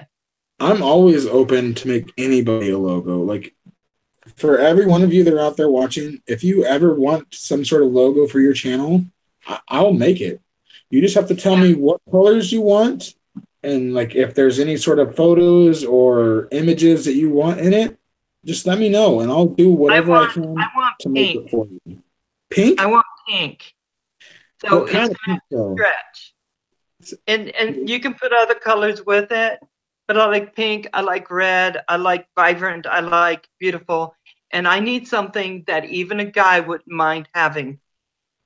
So try What to get what around. what would you want it to say? Just Val's life? I don't know. You See, do that's the it. thing. No, but you have to figure out what the text you want on it because that's harder for me to make something if I don't know what to put on it. Well, I'm like, I go get my nails done, and I'm just going to tell you guys a secret. I want to get my nails done, so I go in and I say, could you do my nails and make them beautiful for me? They go, what color? I said, how would I know this? I'm not creative. That's not me. Just give me. And look, aren't they pretty? Those are nice nails. My sister-in-law, she loves doing her nails. She actually goes and gets them done like every 2 weeks, and she would come home with the craziest like combinations of nails. And I actually really love the way that she gets her nails done because she's always super eccentric with like the colors and all that. So Yeah, it's pretty Rubber cool. Ducky's saying that they need a logo for David's channel, The Flying Trucker, and Birdman saying that he needs a logo for his channel. And Canadian Drone Network would like you to post a link for your t-shirts and mugs. So can you post a link Yeah, for us? yeah. I'm typing in the link for the shirts right now. Okay. It's, Um, it's it's harder to type on the keyboard over here on my tablet that I'm using. yeah, So and then I'm going to I get a need hold. like an actual keyboard. I want to get one of those cases that that have like the built-in keyboard or something for it because I'm just using the touch keyboard and this thing sucks. And so, oh, and 616 doesn't have a logo either. That's my next to look up. So I think a lot of us need it. And I think that here's what I'm going to say to my beautiful community. Because, guys, you make me want to cry. Every time I'm on a live stream, you make me want to cry with how beautiful you all are. What I'm going to say is I don't want anyone to feel like they have to do anything. And that's the last thing I want, the last thing I know Alvin wants, the last thing any of us want. Yes, that's definitely the last thing that I want. I don't want you We guys don't to want feel like that. you We have to don't want do that anything. ever.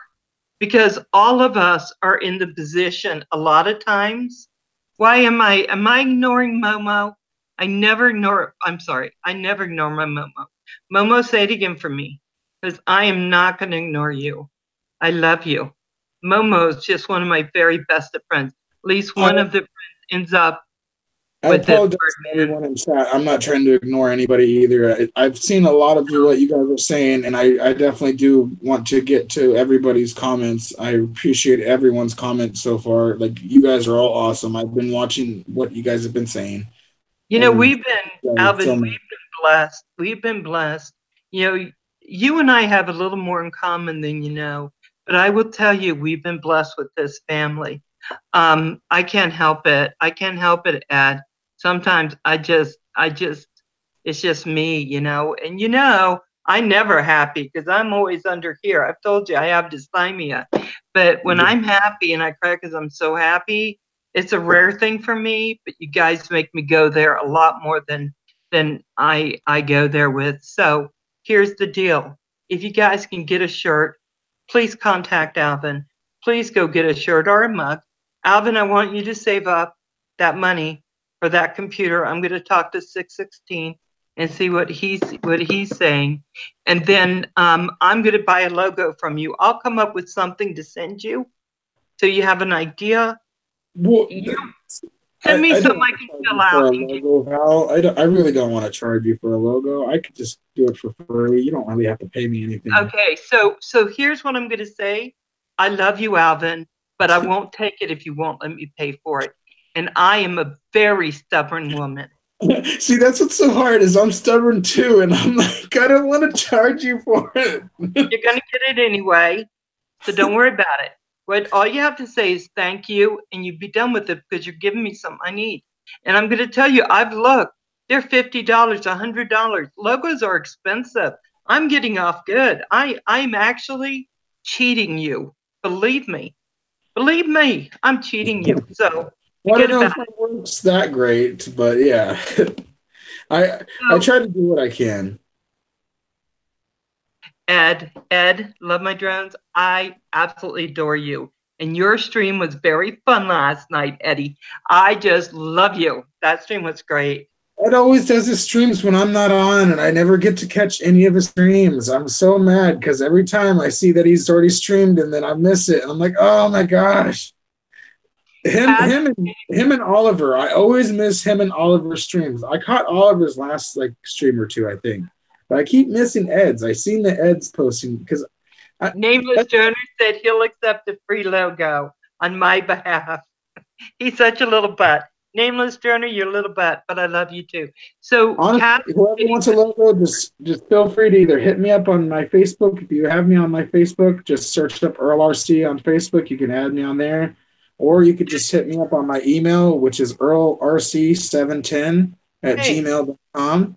and guys, if all you can do is a couple bucks, just a couple bucks, who cares? Let's just get this boy where he needs to be and Well, get him no, back to doing what I he don't needs want to to charge do. any of them for one. If they, I'll set up some sort of PayPal thing. That's what I'll say.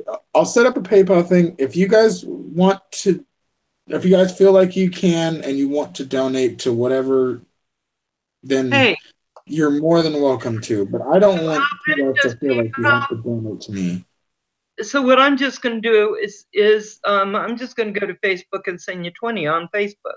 You just have to accept it. How does that work? I don't know. Do you have a bank account? Not anymore. I closed it because I got ripped off this year. Did you? Okay, so if you don't have a bank account, that may not work. You may have to open a PayPal or I have PayPal. something. I But actually do have I have a extremely upgraded PayPal. I have a business PayPal do they because of my take anything from you? games and my glass blowing over the years. I've actually got like a really good PayPal. Okay, so we're going to make I it don't know if work. you All guys can hear that like hyena sound in the background, but that's my brother's dog kind of yapping in the kennel. He's going. He right. does that all the time. this is what I know about our community. People who can do it, which won't strain them, will do it. The people who can't, we love you. Don't do it. If you can't, if your money's tight, we're fine. It's Yeah. just one of those things. So don't give Alvin heart palpitations. Only do it if you can, and then he'll be happy. Yes. I've done glass guys blowing know. before, and I actually have some things available that I still have. I don't really do the glass blowing too much at the moment anymore, but I still have some stuff that I did make that are available. Like I have this pendant right here. This is what's called a filicello. It's like an Italian design, That's and beautiful. it has a hollow backing with a bunch of like Wow. crazy sparklies on the back. Yeah, this is a really nice pendant that I made a while back. It's And gorgeous.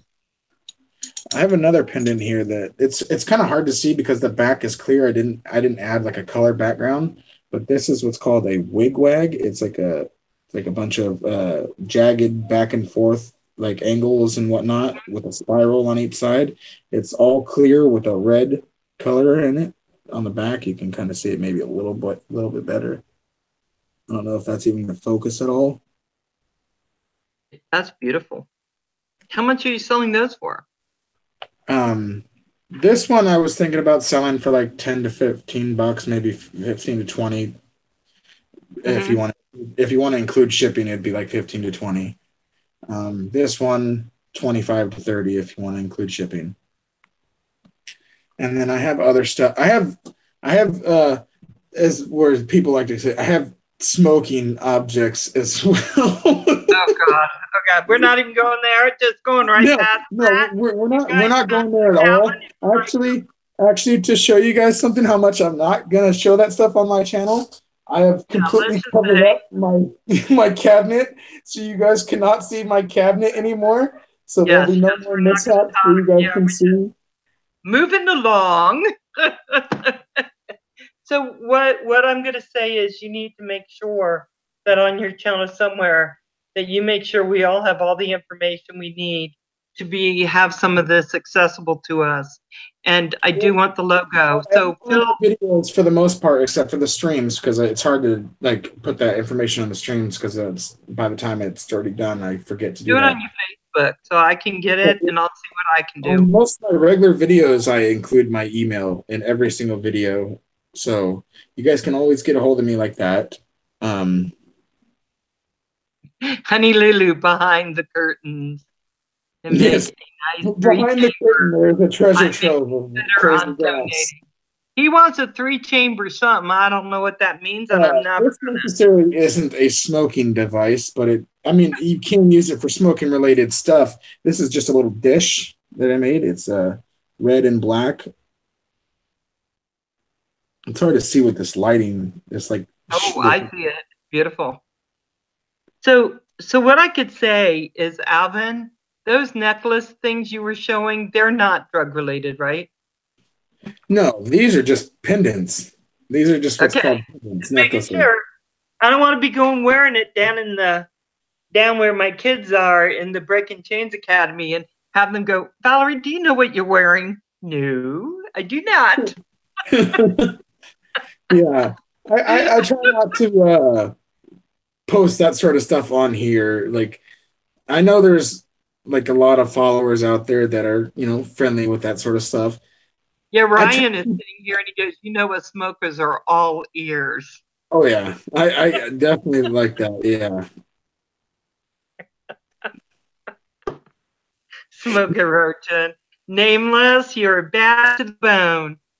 I So actually have something that's similar to what Nameless is saying right there, but it's not something for what he's saying. It's a device that you can use it, but not quite for what he's saying. yeah, oh my goodness. Yeah, and his most nameless. See, I got Yeah, I have quite a few glass. Let's just say smoking memorabilia or smoking products. But yeah, that's for a different conversation or whatever, a different show or whatever. Who I yawned right there at the end. Oh, Val, did we lose you?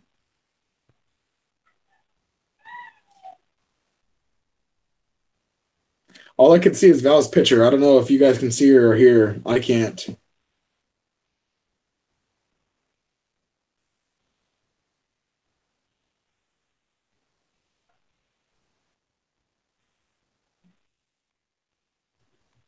This is not an ashtray, by the way. I mean, yeah, I guess you could use it as an ashtray, but that's not what it was intended for. This was originally intended for concentrates.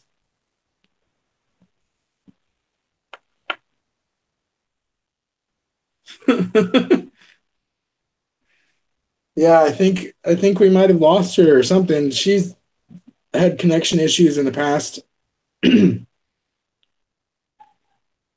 Yeah, it's a holder. That's what we'll say. It's a holder. But yeah, uh-oh, we lost Val. Uh-oh. Is this still live? Can you guys still see me?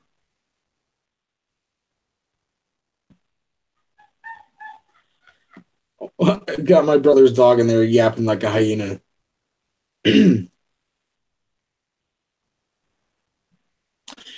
Yeah, I think it's just me now. So I guess this is Val's life with Earl. Anyways, I seen what you were saying earlier. Mo, you like the dimples, eh?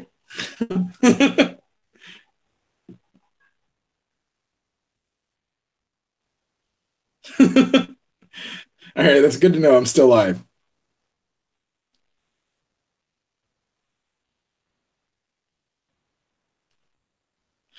Woo woo, Alvin Show. Let's cause some havoc. No. Welcome back. That's for a different conversation or whatever, different show or whatever.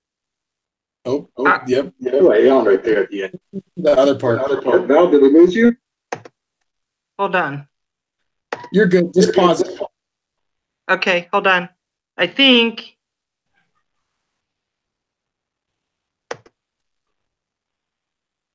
Hold on.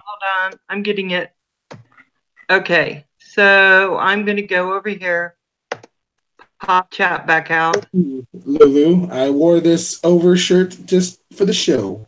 It's extremely hot and it's making me sweat more, but it's good. It's good. So am I back? Yeah, Yes, my internet just went away because I think it was saying, hey, you've been on 2 hours, chick. Get the hell off of here. And I'm saying, no, I don't want to go.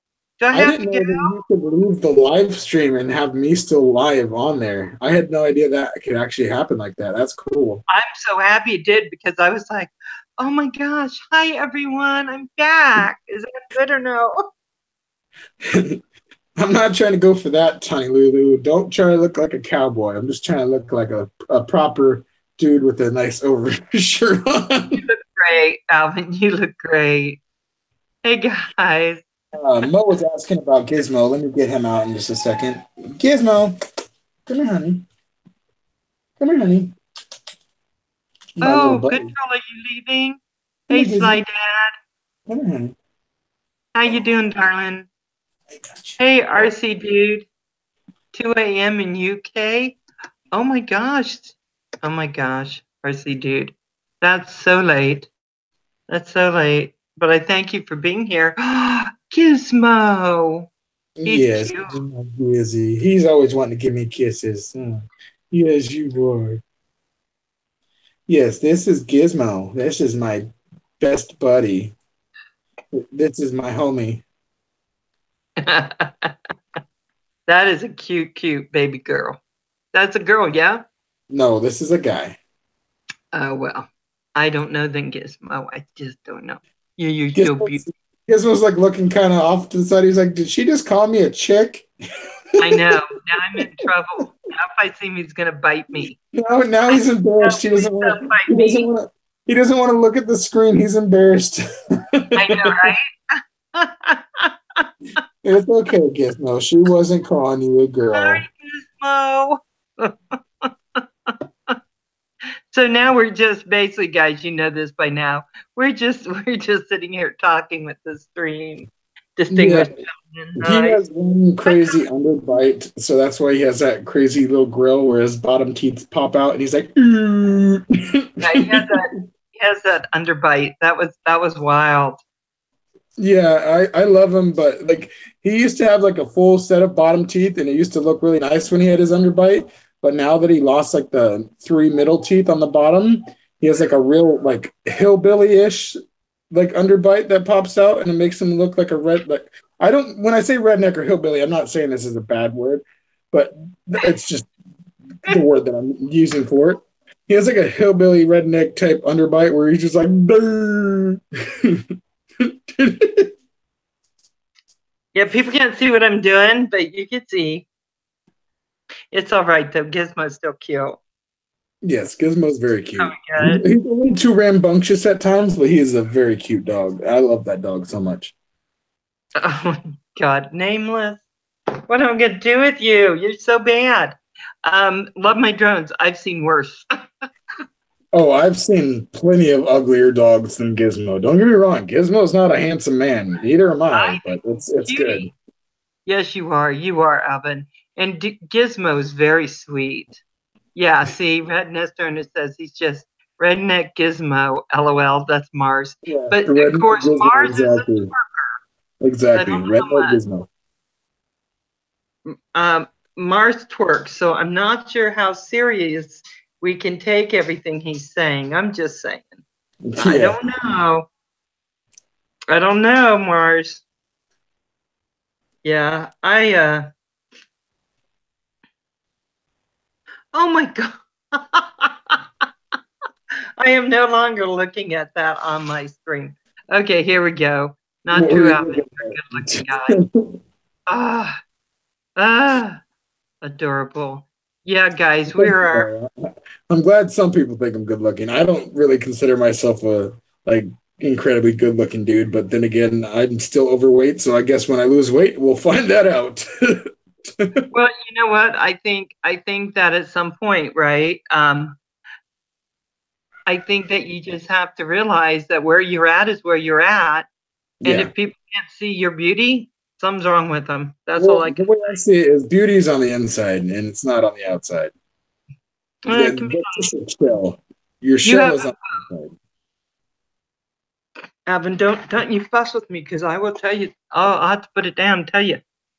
Beauty is on the outside also, and you have it. And we just have to accept it. I'm just, just how that works. Okay, nameless it. I wouldn't kick you out the bed for eating crackers. Who aren't you kicking out of bed for eating? Oh, okay. Earl, want to go out on a date, Heck bro? yeah, Mike, Mike let's do first, it, of bro. course. Where are you Mike taking me first. to? Olive Garden? Red Lobster? Where are we going? Huh? You better not take me to the Applebee's. That's too cheap. I want a good date. If we're going on a date, bro, you better take me to Olive Garden, Morton Steakhouse, somewhere good.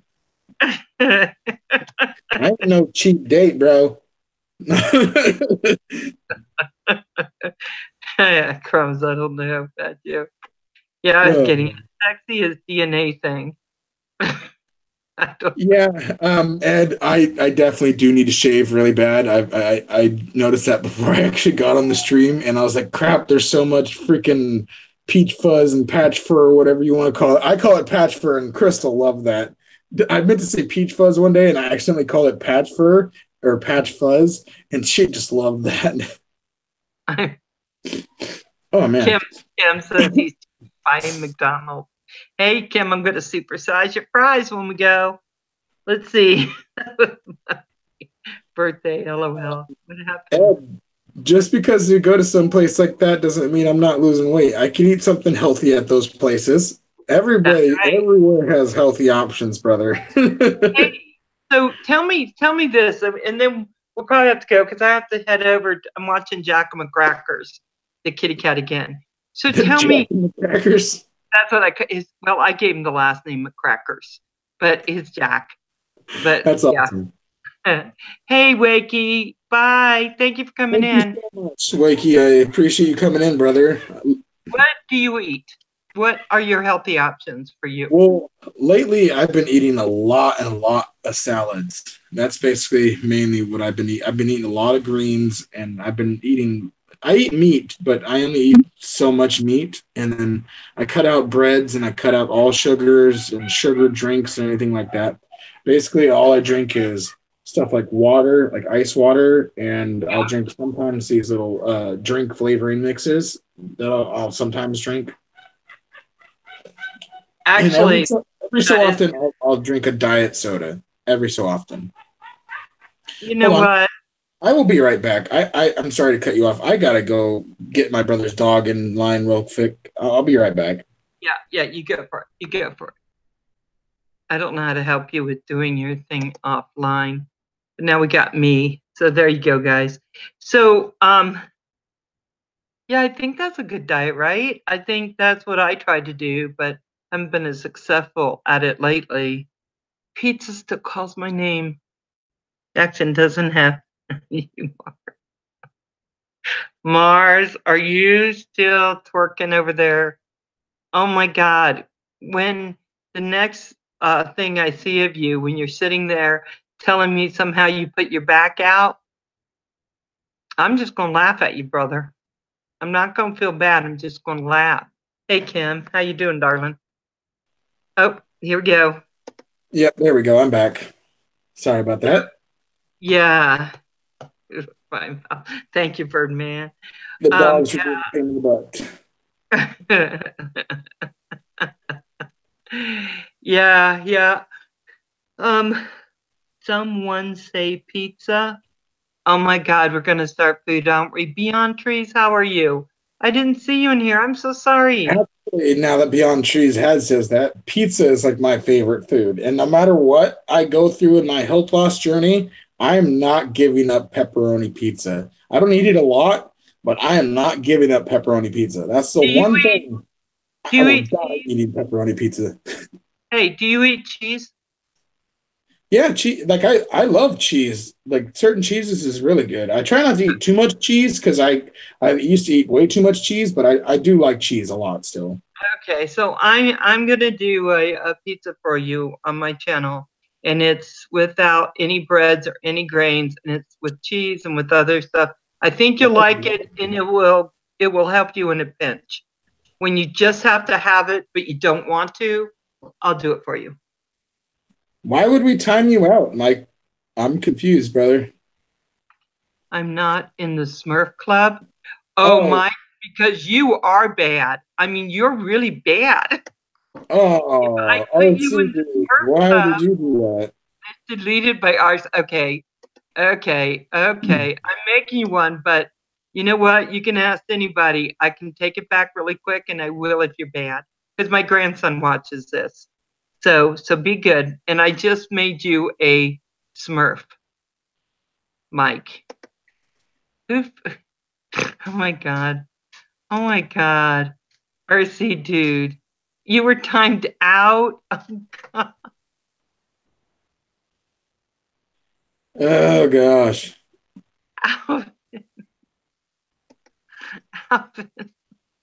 Let's You not make pointed anybody so. mad today. Come on, everybody. Everybody be happy.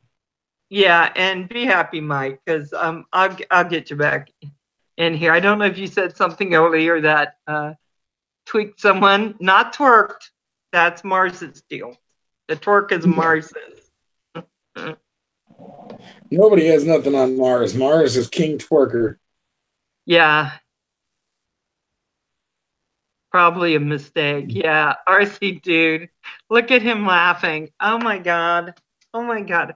RC dude, you cannot time people out for funny because don't get on Val's bad side. You overlook your John, privileges. what's going on, brother? John Cuppy.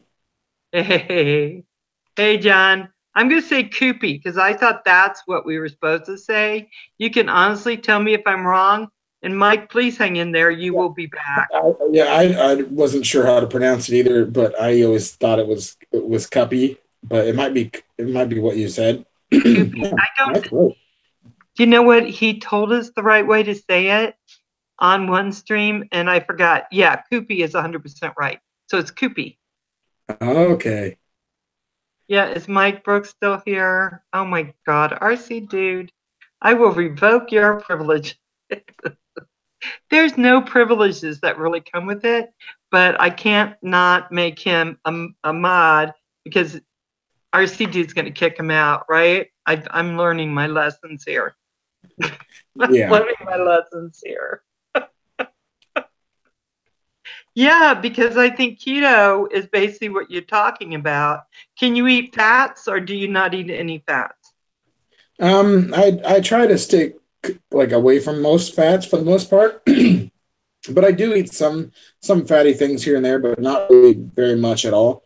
I'm trying to stick to a really lean diet at the moment, and I'm trying Yeah. to like stay away from as much carbs and whatnot as I can. It's helping out for the most part, honestly. It really is.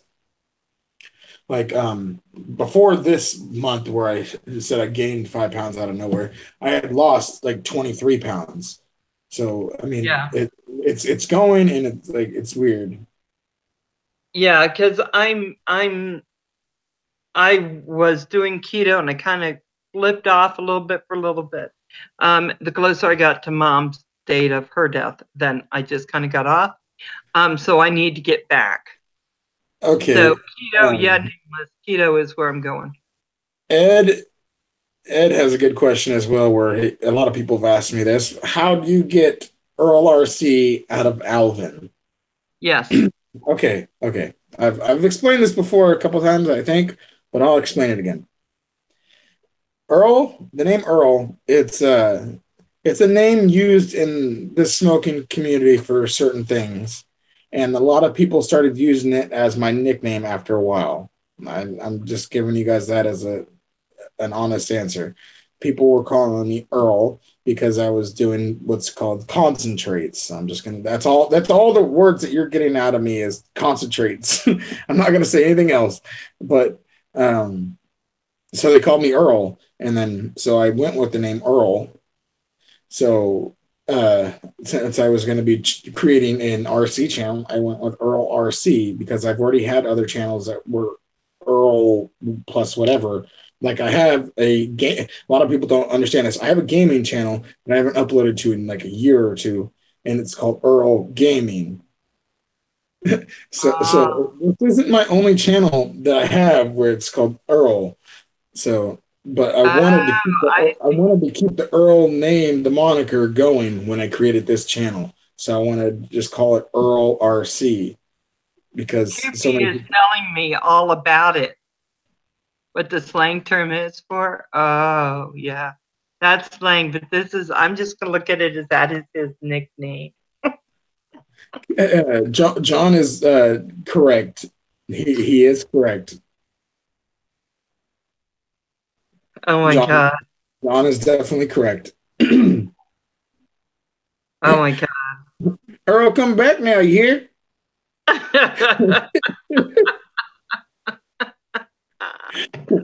Oh my God. Oh my God. Um, that's just too funny. Oh, it is. Hey, Mike, you still around? Hey, you're back. I made you a Smurf. Welcome back, Mike. Um, to answer the other Mike's question, Birdman Mike, I do not have my other mini whoop set up for FPV yet. I still need to actually record my first flight. I guess technically it won't be my first flight, but it'll be my first recorded flight now because I already did fly this. I flew it with my nieces yesterday, so I could show them the little Santa Claus and stuff on it as it was flying around, and they loved it. They were having I keep having to clear my throat. They were having a heck of a time. They were having such a really good time like chasing it around and whatnot. They loved it. So after I do my first actual video with it, I'm just gonna give them this little guy off of it, and then I'll put my FPV camera on there. Nice. We can fly FPV. That's what I'm really waiting for. I have my camera right here, my little FPV camera. Oh, nice. Yeah, and then I got the receiver from Baduga. Baduga sent me this. You can't really see Very it. nice. The glimmer is showing you, not me. Look, you can actually see yourself. I was like, who's that gorgeous chicken there? Oh, it's Yeah, me. yeah. He sent me this receiver for my phone so that I can have basically a pair of goggles using my phone and a cheap VR headset because I can't afford an actual pair of FPV goggles. That's just way too expensive for me at the moment. Yeah, yeah, yeah. I tried to use I'm gonna mine. find FPV here soon enough. I'm really excited about that too. Oh, he says you can have a lot of fun when you start flying FPV. I don't know where my first was. Yeah, I'm really excited to fly an FPV because what's crazy is I have eye issues where I'm having sight issues and I need to get glasses, but I've been holding them off just because I don't want to wear glasses. I'm just not that type of person that wants to have to wear glasses. And I just been putting it off and putting it off because it's just I don't want to have to wear them. But I've been noticing it's been a lot harder to fly like line of sight flying. So I'm thinking the FPV flying will be a lot better for me just because I'll be able to see a lot better. Yeah, yeah. I think when I was trying FPV today and flew that drone up into my face, I think I just don't know what I was doing wrong. So I'm going to charge everything back up and give it another go. Hopefully, well, I'm working for the next few days straight through, so I won't have time. But in a bit, I will. After a few days, maybe Sunday. Yeah, what I need to also do is get me a better transmitter, which is the transmitter is the remote control to fly Yeah. to fly the little whoop. All I have is this little tiny transmitter, which is not great, especially because I have gigantic hands, so it looks Uh, like a little toy in my hand. Um, I definitely do want to get a better transmitter because it would make that little whoop a lot better at flying than what it usually is with this. Because I mean, they fly great with these. Don't get me wrong, but I've seen videos of that same whoop. If you have a better remote or transmitter, it'll fly 10 times better. It seems. so, what was the first drone you had? The very first drone I got was this one right here. I won it from the Drone Network. Both my first drones I won from the Drone Network. That's right. This, I remember this, that. this one came from Chris, and the second one I won came from Cap. And there's some spiderweb on it because I ran it into the spiderweb I earlier. remember Rusty kept picking your name, and I was like, Rusty, what the heck? Everybody got so mad because like I didn't even know it was the very first giveaway that they were doing, but I guess this was the very first giveaway that they did on the Drone Network, and I had won it. And then I didn't win the second week. I can't remember who won the second week. It was somebody else. But on the third week, I won again. I won that Cyma X5C, the one that's I right here. remember. I won this one right here that's signed by both Cap and Chris. But after that, everybody kind of got mad, and I think they were like almost accusing them of like picking my name out intentionally or something because No, like I think Rusty kept choosing my name out. what I thought was you were incredibly lucky. That's all I ever thought. I Well, I think, thought I was incredibly lucky too, and like they convinced me to go when I was going to go to the casino for my birthday because my sister-in-law was taking me. I lost everything when I went to go gamble. But luckily, everything that I went to go gamble, it was free money from the casino for my birthday. So I didn't lose any actual money that was mine. I only bet money that the casino gave me for free for my birthday. So that's good. oh, wow. Wow. Yeah, because last time I won, I won. I was pretty happy. So, yeah, I think Mike is right. You won fair and square, and that's all there is to it. Thomas, I don't know if these knobs actually do come off. I know on my other one they do. Wait, never mind. Yeah, they do. They're like a little tiny little barb or not barb, a little bar that you stick it on. There we go. Wow. Junk the stock cam. I don't know what that means. I know Birdman knows what that means.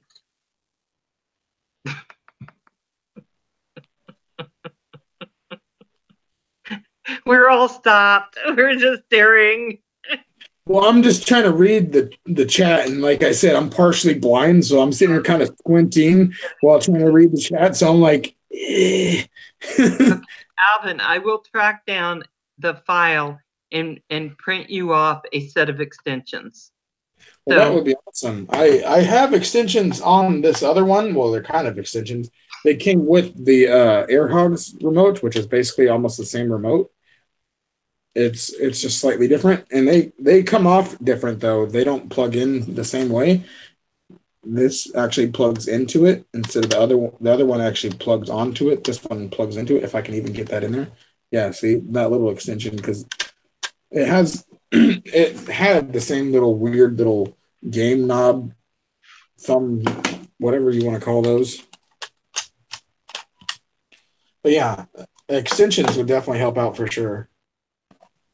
So, just so you guys, so I can put this spiel out. If you guys have not subscribed to Earl RC, please do, because he has some excellent videos. Very clear, very informative. And then, of course, he also has the live stream that comes on Tuesday and his impromptu live streams, which he does when he has time. So can you write something again? So if anyone doesn't have it, they can get that and make sure they have you subscribed and have you down. And so we know that that's taken care of. There we go. That should help. Thank you. Yeah, we need to keep doing that because we aren't using Nightbot. So yeah, we need something like Nightbot. I think Kim loves Nightbot because Nightbot's been very friendly to Kim. But Kim and Nightbot, they have some sort of relationship going on. They got it all worked out. But I just want to tell you, Kim, Nightbot can't supersize your fries. I'm just letting you know. Just so you know. Yeah. Nightbot can only flirt with you because that's what Nightbot does.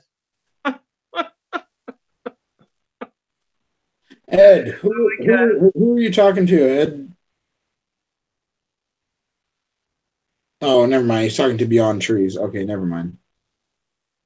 Yeah, let me see. Where are we? So Earl RC has 266 subscribers. Yep. So that's pretty good. Finally started getting some hate on my channel, and I'm pretty sure I know who it is. Someone's hating on you?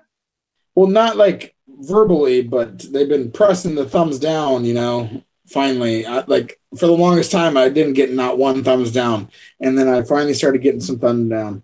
I'm pretty darn sure I know who it is. It's because me and this dude kind of had a sort of a falling out about a week and a half or 2 weeks ago. So pretty sure I know who's thumbed down my videos. Well, that's okay, because I've lost subscribers since I've been doing, every time I do an interview, I lose a couple, so that's kind of cool. And I had someone actually go through my stream and just hit a bunch of dislikes. They had to do it. It shows up on my, when I go into my analytics. And it's one of my subscribers. Sorry, guys, if I made anybody sad. But it does show you, Alvin, that you're finally getting to where you're going. Yeah. Because that's when people dislike you. I thought I was subbed to you, Earl, but I just subbed you now. Yeah, oh my God, Mike, that happened to me a lot. That's been happening a lot lately because YouTube is actually, they have an updated algorithm, and the way that their algorithm is working now is basically it's going to each and every channel slowly. It's not doing them all at once. It's going little bits at a time, and it's going through their subscription list, and it's finding all the inactive subscribers who either haven't been around that channel. I can't even talk. Man, this smoke has been killing my throat. It's been so hard to talk lately. What it does is it basically goes through all your subscription count, and it takes the ones that are inactive, say that if they haven't been active on your channel or they haven't really been posting videos much, and it actually will remove them from your subscription list. It's happened to me multiple times, and I've had to resubscribe to quite a few people already. Yeah, I had to resubscribe to who was it? I forgot now, but during Kim's stream, Kim and Roger's stream, I had to go back and resubscribe some people who I knew I was up to because I've watched their videos, and all of a sudden I just wasn't subscribed to them at all. And then a few of them that subscribed to me today, I thought they were already subscribed a long time ago. So yeah, who knows? One of the more recent ones that I've had to actually resubscribe to that I was 100% subscribed to was Ed. Love my drones. Oh I wow. I had to resubscribe to his channel, and I was subscribed to his channel months ago, and I know that for sure. And then out of nowhere, I check on his channel, and it said that we weren't subbed anymore. So I was like, "Oh, damn, that Yeah. sucks." So when I'm in the streams, I am actually when I'm in other people's streams, I'm trying to go to everyone and make sure that all the guys I think I'm not subbing to everyone because not everyone's going to want to, you know, support me either. So I just like, okay, if you're not going to support me, we'll work that out. Yeah, I'm mean like that. Yeah, kind of. I'm in a way a little similar. You know, if you're gonna watch my stuff, then that's cool. I'll watch your stuff back. But you know, if you don't support my channel, I probably won't support yours. Yeah, yeah, but you know, one thing I will say though, every once in a while I get someone who comes in who will watch my stream, and if they're doing that, and even if they're not subscribed to me, I'll subscribe to them because if they're going to take the time and do it, I'll subscribe. My nose feels like it's getting clogged up from all that crying I did earlier. Oh, it's we're just going to say it's the smoke. Because like I think I have everyone in here. I have, let's see, I have Crazy, I see Crazy, and I have Mike, and I have Birdman, and just having fun, love my drones. These are all people I have. Nose on the stream. Please I'm no. sorry, I had to blow my nose on the stream. That's okay. I've had other people do other stuff. I just ignore it. I had no choice. It was either that or you guys saw snot coming out of my nose. So I was like, I don't want that to happen. And one other thing I think is happening on YouTube, guys, I just wanted to say, is that I think that some people who came on thinking they were gonna do streams and they were gonna be there, they've actually stopped altogether. And Yeah. because this is harder than what people think it is, Yeah. you know, it's like you said, when you kind of stop doing some stuff, it's because it gets tired, it can get tiring, or you don't have the identity you thought you were It gonna really have. can. So when they go away, it takes it right out. They're not subscribed to us anymore. I will definitely do that, Thomas. I'll hit you up on Facebook for sure. I think I have you added, but if not, I'll go ahead and add you on there. Oh, that's why I am squinting. I don't know where my glasses. They're not on my head. Okay, okay, I'm sorry. It seems funny, but I had to actually check because half the time they're on my head. I don't know. They're not in my pockets. I'm not even kidding. I've went through that with my pops quite a few times where he's like, where's my glasses at? I'm like, Dad, they're on top of your head, on your hat right now. Right, right. My kids do that. They come over and they act like now I'm going stupid. And I'm like, yeah, because that's the thrill I get to give you in my old age. Yeah. And all my son says is, I'm picking your nursing home. So keep going on, Chuckles. I'm like, I'm not Chuckles. What the hell, David? That should be the 40th one. I didn't even realize that I hadn't liked the stream already. So that should be number 40 right there, hopefully. You did not like our stream? I haven't either, but I don't think I can. Well, it's not my fault. It's the way that this new YouTube on the mobile happens. It's automatically when you're watching a live stream, it automatically pulls the chat up and like closes it over the like and all that stuff. You have to close the chat down just to see like the like bar and all that. And I keep forgetting nowadays to when I'm watching the stream, I gotta make sure to close the chat first and then hit the like and then go back to the chat because it automatically will pull up the chat for you. Thank you, guys. Thank you for giving me that many likes. That's wonderful. I know they're for Alvin because Alvin's our guy. 41. That's for me. That's good. What's the X16?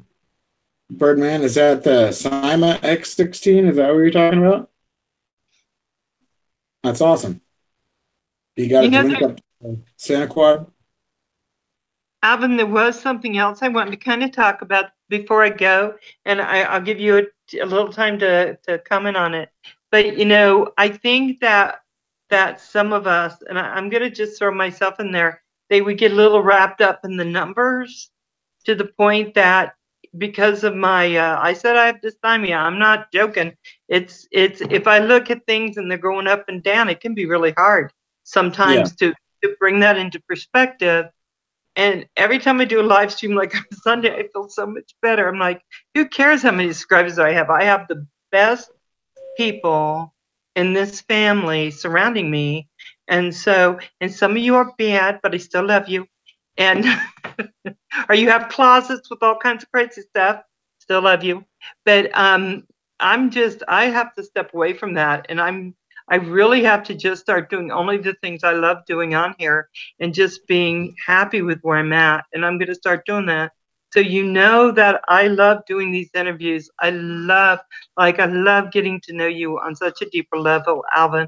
And I think everyone else is just, I'm hoping you all were good with it too. I was definitely really nervous about today. That was my biggest thing, is because I like it already came out. I was very emotional, and I kind of didn't want to show that side of me, but it's hard to hold it back sometimes. And then when I was talking about my uncle earlier, I tried to fight it. I really did, and then just 1 second, it started coming out, and there was nothing I could do. But if you're going to share something, share it with the family, because I think we're here. We love you. And so Well, you can share with us. that's why I really love everybody that is here, because all the people that watch this show and that are on the Drone Network family, all that, like every single one of them is really truly awesome. Even the ones that aren't in the Drone Network family that are kind of in my little other RC family that are now slowly becoming members of the Drone Network family. Like Axiomatic, that dude is one of the nicest, most genuine dudes I've ever met. And the fact that he sent me this last little like surprise care package out of nowhere, it blew my mind. It really did. Very And sweet. like, and it's really weird when, like I said, when I get stuff from people, I don't feel like I deserve this sort of stuff. I don't know. I think it's funny, Alvin, because I think a lot of us are like that when we get things. Like Brian sent me gimbal, and I'm like, why did he do that? It was so sweet, but it kind of took me aback a little bit. And old droner who left shortly after he gave me a mic. Yeah, speaking of Brian, like when Brian sent me this drone, Look at like that. when he Beautiful. sent me this, it like blew my mind because I had no idea what he didn't tell me what he was going to send me, but then he sent me this thing that's from like the reviews and stuff that I've seen online. It's a pretty nice drone, and I definitely am looking forward to actually being able to fly it. I got the battery and everything all charged up and ready to go.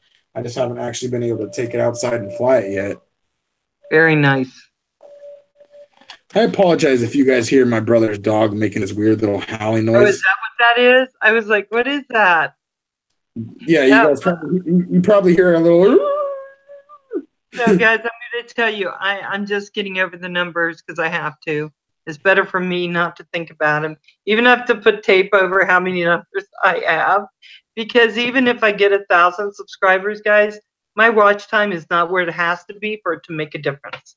So Yeah, I have a long way to go because I'm looking at the end, not the beginning. And so I'm going to say, I'm sorry if I was pushing on subs for my channel, whatever, because I'm just not going to now because I can't get yeah, caught up in the number game. It's too much for me. It'll be there when it's there. I think that's the way I got to look at it. But I will say you need to subscribe to Alvin though, and hit his bell. And I say that because if any of you don't, I think most everyone here does have him, but he's really good at what he does, and he's really good at the RC yeah. stuff. I Because I apologize watched that my quite a few. videos. I apologize that they're not like super often that I post them. I need to fix doing that, and I gotta go fix this real fast. That dog is whining like a hyena out there. I will He's be right back okay. on my time. I will be right back. I'm so sorry. Yeah. Yeah, you guys, I know it'll happen, and I'm just going to sit back and let it happen because it'll make me concentrate on the wrong things, and the right things is doing the interviews with you guys. Now, I'll tell you, Tuesday I have Ed, and I think Ed's going to surprise you. I'm really super excited about doing Ed's interview.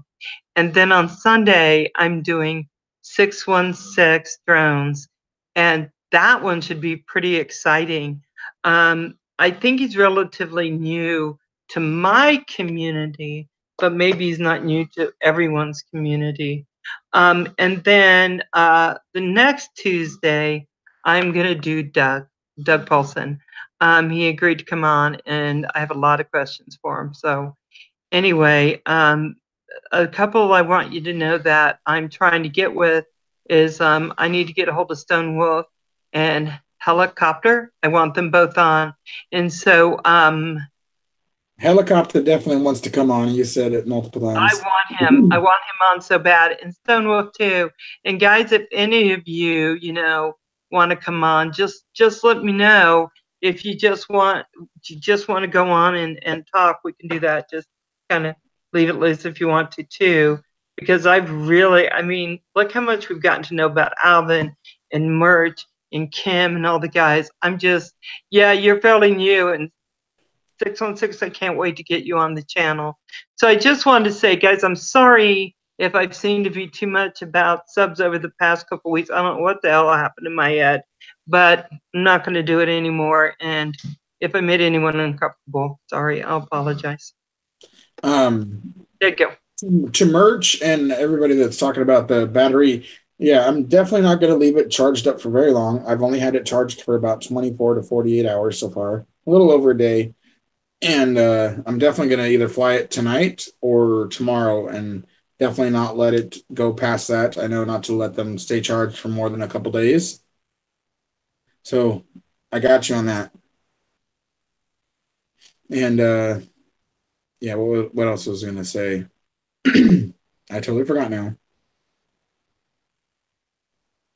Oh, it was to Drone Life about the duct tape. He was saying something about duct tape. Duct tape is good. I love duct tape. I think he was saying to duct tape the body of the RC truck. Not quite sure. I don't know about that. Well, that's what we usually do. I'll show you on the bottom of this one. To help them, to make them last longer, you want to duct tape the underside of them. Oh. Just because it'll help keep the body actually a little bit more rigid, and it'll help it last longer if you're going to be bashing it or doing whatever you're doing. The duct tape. Okay, I'm just going to say I've been bashing my Sandyland a lot, so I'm going to do that. I'm going to take that off and do that. Yeah, I did that for my little WL Toys one that's up there. It's basically the same size as the Sandyland, so you could definitely do that to the Sandyland for sure. So, Mike, whenever you want to come on, you're not scaring anybody. First of all, me. Rhino, you will see what's behind that green curtain behind me on a different channel or Facebook or something else. Not on this channel or my channel. But I will show. I don't mind showing you guys that. I definitely don't mind showing you guys. I just don't want it affiliated with this channel. I'm going to say that's true, Thomas. If you can't fix it with duct tape, forget it. I say duct tape and a hammer can fix almost anything. JDS, are you on my little channel? A lot of work. How you doing, darling? So, Mike, anytime you're ready, you let me know, honey. I'll bring you on. But everyone just has to remember, my grandson, a lot of times, will watch my stream after it's off. So we got to, I never want to put anything on he can't see. Yeah. Well, that's why I was trying to make sure I didn't cuss or anything, although I probably did say a couple bad words throughout the stream that I regret doing. Okay, I hate to say that, but occasionally my grandson hears me say stuff. I try not to. Bad grandma. Bad grandma. No, I'm very bad grandma sometimes. And that time I dressed up like a kitty cat and jumped out at him and said I'm a cat, that wasn't good. I think he still has definitely for sure. He still has PTSD from that. But I thought it was funny at the time until after. Honey Lulu, I don't actually know any songs really, like the actual full songs, and that I am not a good singer in my own natural voice. Like in my natural voice, I can't really sing at all because it sounds all choppy and all mixed up. But when I'm doing like certain voices, because I do like uh voices or whatever you want to call them, uh I do like character voices and whatnot. And I could sing in certain character voices that I've done in the past, but I can't sing in my regular voice. Oh my God, Ryan. Oh my God, Val, looking good tonight. Thank you. Yes, I had a very good sleep last night. Thank goodness. I needed it. Oh my Freaking right. God. Ray, That's all. Ray. Oh, they are so funny, aren't they? Oh my Yeah. gosh. These guys are awesome, honestly. We've been on a long time. Sorry. Yeah, well, we got 20. Okay, we'll go a little bit long, just a little bit longer. Hey, Just a girl, little bit take it longer. away. Just a little bit longer. Just, just usually what I like to say, just a little bit longer. Just a little. I'm gonna wait till you like actually Alvin just falls out of his chair from being tired. I'm trying to figure out where is his coma state? Where is it? Usually it's late at night, and then like I'll be watching Hella's streams, and I'll be sitting there watching his streams, and I'll be like this. I'll start to nod away while watching his streams, and just like start passing out. I'm like, okay, I can't stay up any longer. So do you sing character voices like Bobby's house voice? What is that? Bobby's house. That's it's Bobby's World, basically, and that's a cartoon from the '90s. And I can't talk in the voice that Bobby did. That was what Howie Mandel did. I can't do that. How about Elvis? Honey Lulu says Elvis. Elvis. I don't know if I can do Elvis. A hunk of burning love. That's pretty good. I tell you, there was an Elvis down in Las Vegas singing. We ran around. He sounded so much like Elvis. I was like, oh my gosh, I got to see this guy. He did not Yeah, look like Elvis. he did not. That guy did not look like Elvis. He did not look like Elvis. I was a little scared. Good fun, guys. It was uh, fun. Hey, no, Richard. no, love my drones. I never did. That's basically a loss. The guy never sent me anything, and he just kept coming up with these different excuses after over a month and a half now. But honestly, I'm gonna be getting something made up for it from Chris and Crystal. They're sending me a drone to make up for that guy not sending me one. So at least I'm getting something out of it. JDS, I need the same number of subs, but I'm not thinking about subs, so don't be bad and talk about it. Richard, thank you for coming on. Johnny Bravo, yeah, I remember Johnny Bravo. Johnny Bravo was cool. Oh my gosh. Let's see, Johnny Bravo 42, please. Oh my gosh. I do not remember Johnny Bravo. Nice. I beat your live stream time merch. That's awesome. And see, that's the thing. Like, I'll have to admit, like, ever since I did my first live stream on the channel, I became addicted to these live streams. I really have. Like, Right. I just have to admit that. Like, the very first live stream that I did, the test live stream, Ed can attest that. Ed was there from the beginning of the live stream where I initially had it labeled as quick test live stream. That quick test live stream turned into a 4-hour live stream. So I'm definitely a bit addicted to these live streams. Yeah, I gotta say that's one thing. The new zoo review, that sounds very like what my sister would have watched. And oh, she loved all that stuff. 42 Kim Bro.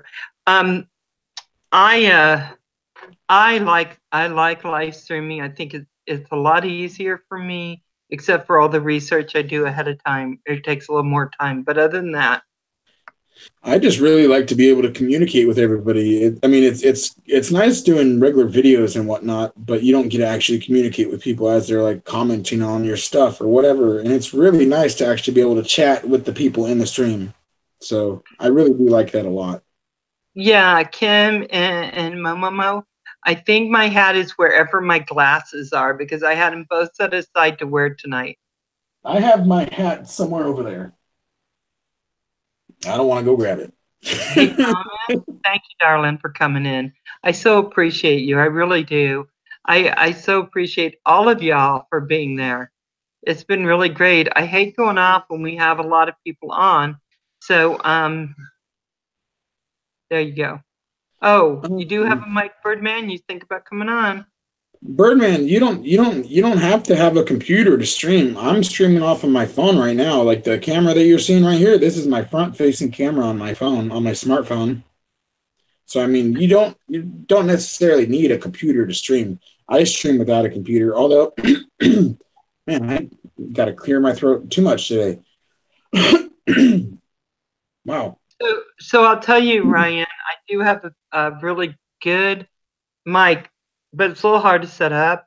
So the only thing I'm using right now is my Logitech 920, and it's picking up my voice. Yeah. I think it was $50. Bye, JDS. You have a nice night. Later, JDS. You have a great night. Thank you for stopping in the stream. Nameless Droner is coming on tomorrow. To which show Nameless Droner? Well, thank you, Beyond Trees. I appreciate you as well. I appreciate every one of you guys. You guys are all awesome. Every single one of you. I don't know. There's that guy that's standing over there, though. I see somebody watching. He's like standing over there. I don't know. I don't know about him. I'm watching you. what did Kelly do the other night that cracked me up? She's like, on someone I thought, oh my God, Kelly, what are you doing? Let's see. My data gets. You don't have to use the data. If you have Wi-Fi, if you have a Wi-Fi router or wireless router in your house, you can use the Wi-Fi on your phone and stream through the Wi-Fi in your house. Although, for the most part, your data is a little bit more powerful speed-wise. But I just use my Wi-Fi. I don't even use the data. That I barely have any data on my phone as it is. So this is all I need, honestly.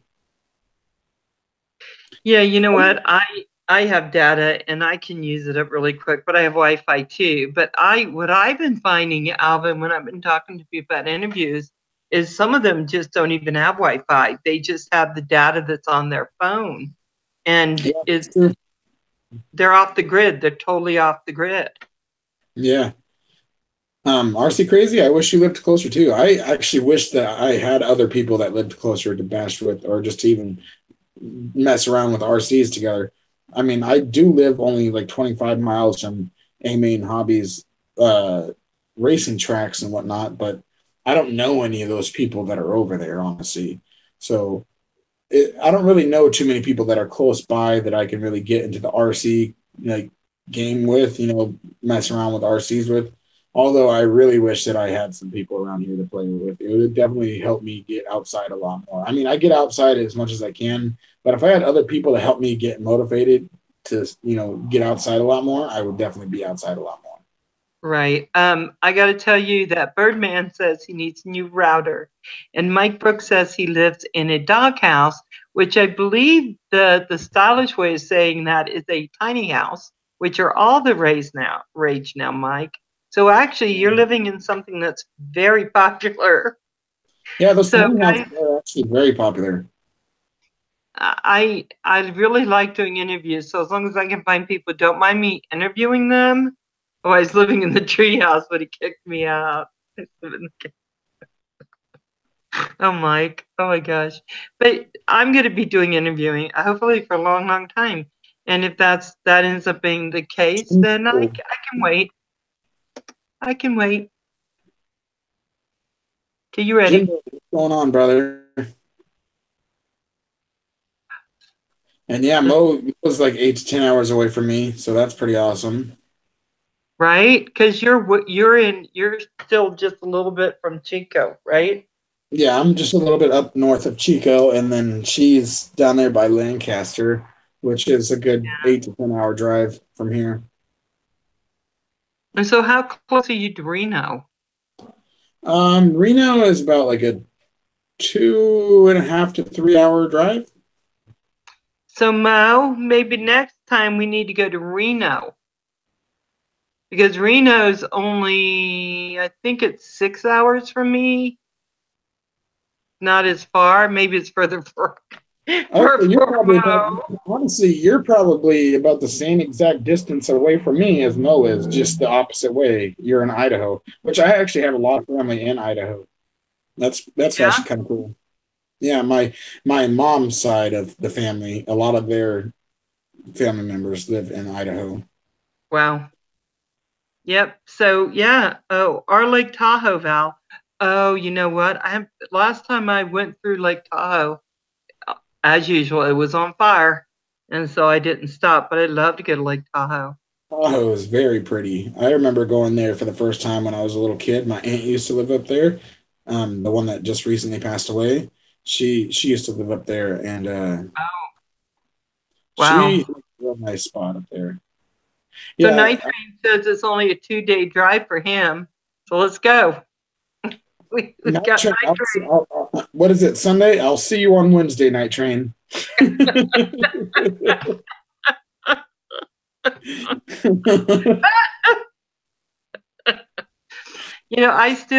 and I still have plans to try to reach out to people and see them in about a year or so. But I tell you, I think that going to Lake Tahoe or to Reno, that's a good idea for us. I don't like it. I don't like Reno as I don't want to hurt anyone's feelings as much as Las Vegas. I think Las Vegas, but Reno is closer. Yeah. Rhino or Ryan, that would be hilarious. Fly under Kim's Phantom Bridge with not Robert, Rogers Spark while feeding Roxy dog treats. Right, you start both your doctor. Right, I bet you could. He's like, I bet I could do it. It would be sweet too. I bet you I could get it all on film. Oh, wow, Night Train. That's So awesome. I'll just say I'm from right now. I'm living in Idaho. I've been here 20 some odd years, a long time.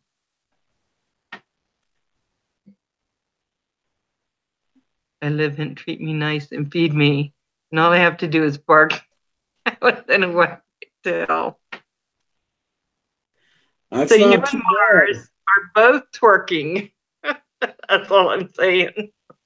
Sorry, guys, I won't say any more about that. Okay. RC Dude is in Scotland, UK. RC Crazy's in New York, but you were born in Hawaii. Oh, Hawaii. Can we Ontario. see what is that called? A birth certificate? Isn't that what they asked for Barack Obama? He said he was born in Hawaii as well. Can we see your birth certificate, Eric? Yeah, we don't go political. So,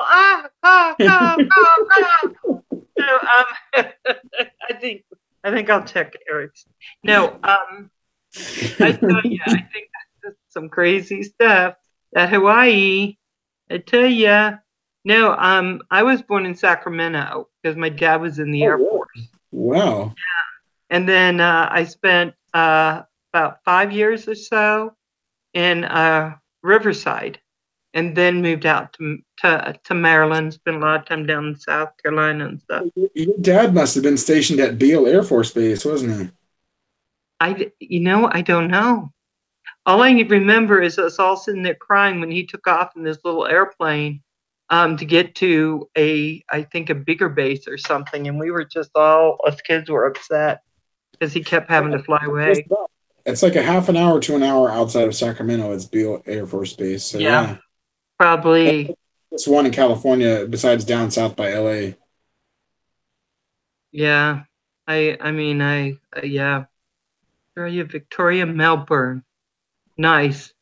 3 a.m. just about. Oh, I got you up really late. Okay, guys. So I am gonna go ahead and cut the stream because if I don't, Merch won't go and get his sleepy time.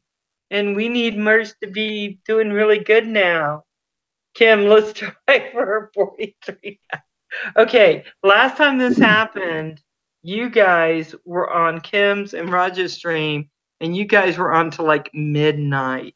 Let's beat Raj and Kim's record. Let's go for 85. Come on, let's Oh do it. God, no. Let's do it. 85, we got this. Come on, we're halfway there. We can do this. Go We just live. gotta stay on for another 3 hours. You ready for this, Val? Another 3 hour interview. Oh my gosh. That would be so funny because I know at some point I would just be, falling asleep on here and just have to let you go get it. I'd have to start interviewing myself and be like, all right, so Earl. Right. So Either that Earl, or if you fall asleep, I'd have Kevin get on and have Kevin start interviewing me. yeah, I think Kevin's over there here snoring. I keep telling him, don't snore. But it's just the way that works, right? So Yeah. night 616. 616 drums. Thank you very much for stopping in the stream, brother. And We'll see you I soon. definitely appreciate that you wanting to send a computer over here, but you really don't have to do that, honestly. You really don't. We're just Or gonna ignore Earl now. And I'm calling him Earl because he's not listening to me and my ways. He doesn't always listen to me. He gets I'm me just trying out not to when have he you guys send me listens. stuff. I feel bad when you guys want to send me stuff. Well, I don't feel bad, but I feel like guilty or something for making. Oh, I'm necessarily not making you guys send me stuff, but it's like I said before. It's just a really weird feeling having people want to send me stuff.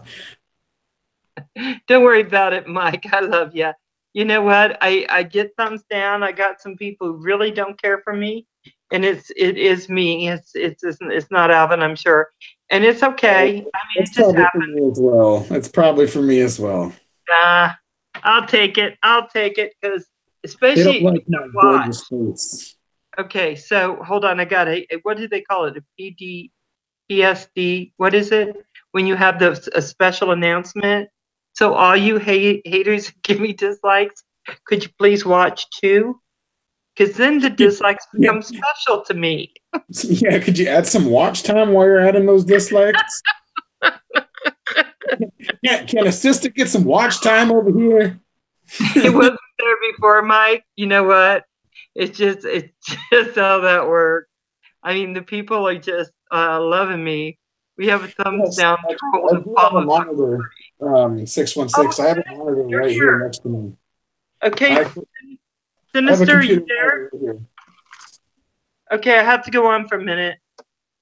Okay, Sinister, your little girl's not there, right? Okay, so I'm going to try to get time to send this out tomorrow. The fair's in town this week and it's making getting any place horrific, but I have to go to work anyway. So this is it, and it's controlled by a phone. And here's this little thing so you can charge it. And the little battery's right in here. Isn't that cute? But it hits me in the head. Hopefully it won't do that to the dog.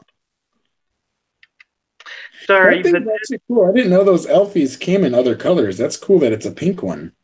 yeah, so I think it's cute. I was hoping Jim would come on so I could show him this. Yeah, it comes in this, and it has extra ones of these. These Props. pink ones, yeah. She's like, Right? it comes with extra ones of these. Insane. I love it because my niece and my dad are all like the same way. They're so into these things, but they don't know what they are. Yeah, the things that go on these things is what they have. So, yeah, I'm just so happy because the thing is that, like I was telling Alvin, people have sent me stuff. I got that beautiful hat that Tiffany makes. I have a shirt. I have all this stuff, and I just want to start really giving back. And I'm just so happy that I can do that and send this off. So, and plus it hits me in the head, so I'm mad at it. Well, before we get off the stream, I'm gonna go grab something just for Eric since RC Crazy is in here. I'm gonna go grab my hat real fast. So I will be right back before we Yeah, end the and I'll stream. be right back too. Hold on. We're all running. So we're leaving you guys. Don't misbehave. Uh,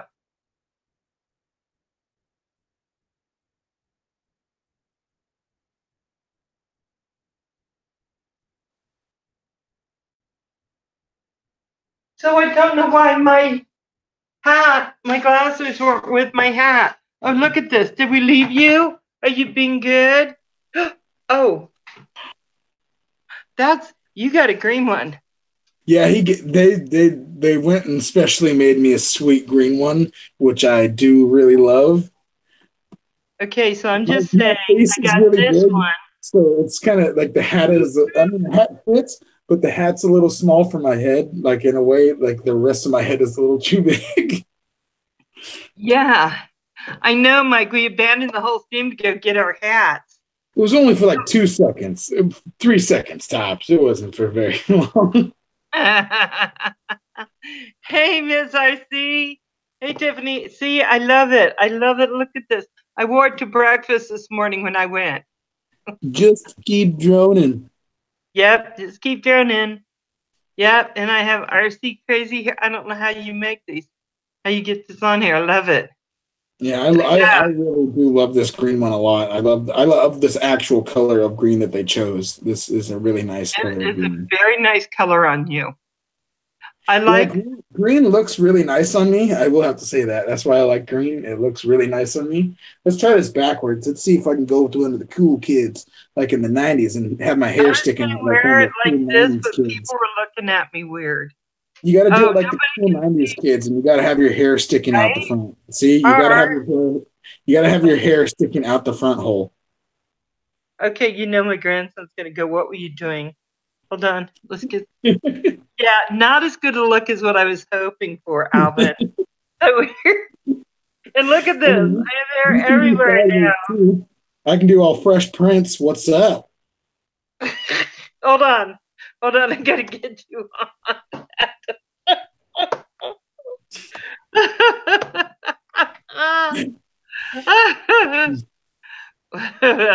Oh man, I couldn't help it. I had to. Let's get I couldn't help it. I had to. I was just doing that because I just thought, oh my God, how funny is that? My kids would have such a heck of a time to see me What's like funny is with this shirt on and now with this hat on, I look like a trucker. that. You would make a very fine looking trucker, Alvin. I look like a straight up trucker. But what you are is a droner. See, it even says so. Just keep droning. Yep, And yep, technically, yep. I'm an RCer. I'm but telling you, we but should not be RC is having so everything, much I fun guess. with hats, but I just love this hat. Yeah, I love this hat. The only thing that I kind of wish that it had, because I'm more of a straight brim hat type guy. Like I like the hats that are like fully straight, Like you a know? duckbill. Yeah, kind of like a duckbill. But this is more like your normal like baseball style cap, which I do like as well. See what I like about this hat is that it's curved. Kenzie Andrews asked me a question. Earl RC, can you do me a favor? What is your favor? Do you know this person? No, I do not. Uh-oh. And be nice, because we will whack a troll if you're not nice. Can Yeah, you I do totally look like a trucker now. why I definitely look like a trucker. don't you do him a favor? Let's see what it is. Kinsey Andrews, are you still there? We'll have to see. He Maybe may I have scared left. them all away. The hat scared them all away. I think we may be lagging a little, which may be happening too. That could definitely be a possibility. Okay, I'm just looking really here. Oh my God. Oh my God. Okay, hold on. Hold on. Oh my God. Okay. Can you do me a favor? We are still here. A friend is watching your live stream with me. His name is Love My Drone. Want you to see you shake your cheek like your grandma does.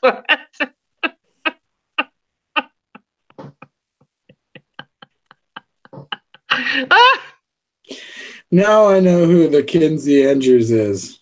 Is that Yeah, Love My Drones or is that Earl RC? I think that's the what is it, the Keninator or Kevinator or whatever is on Ed's channel, something like that. I know who that is now. Oh my God, that is so funny. I will Who shake my cheek. deleted it? Love my drones Yeah. deleted it. Hey, they may have subbed to us. Leave My them on. No, my Ryder, what did cheeks are they say? too stiff. I can't really grab onto them, so I mean, I could try. You know, as it starts getting late, I start getting a little loopy. Oops. Let's see. Kenny is a guy that found Ed's drone. Oh. Oh. Oh, okay. Okay, Kinsey. LOL. Oh my God.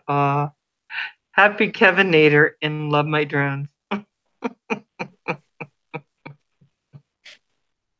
Oh my God, guys. Oh my God. Look how late it is. Okay, guys. I love you. You know, you absolutely know it. And I just got to thank you for being here and for coming and seeing Alvin. And I got to click on Alvin so he could say his goodbyes to y'all. Thank you all for stopping in the stream.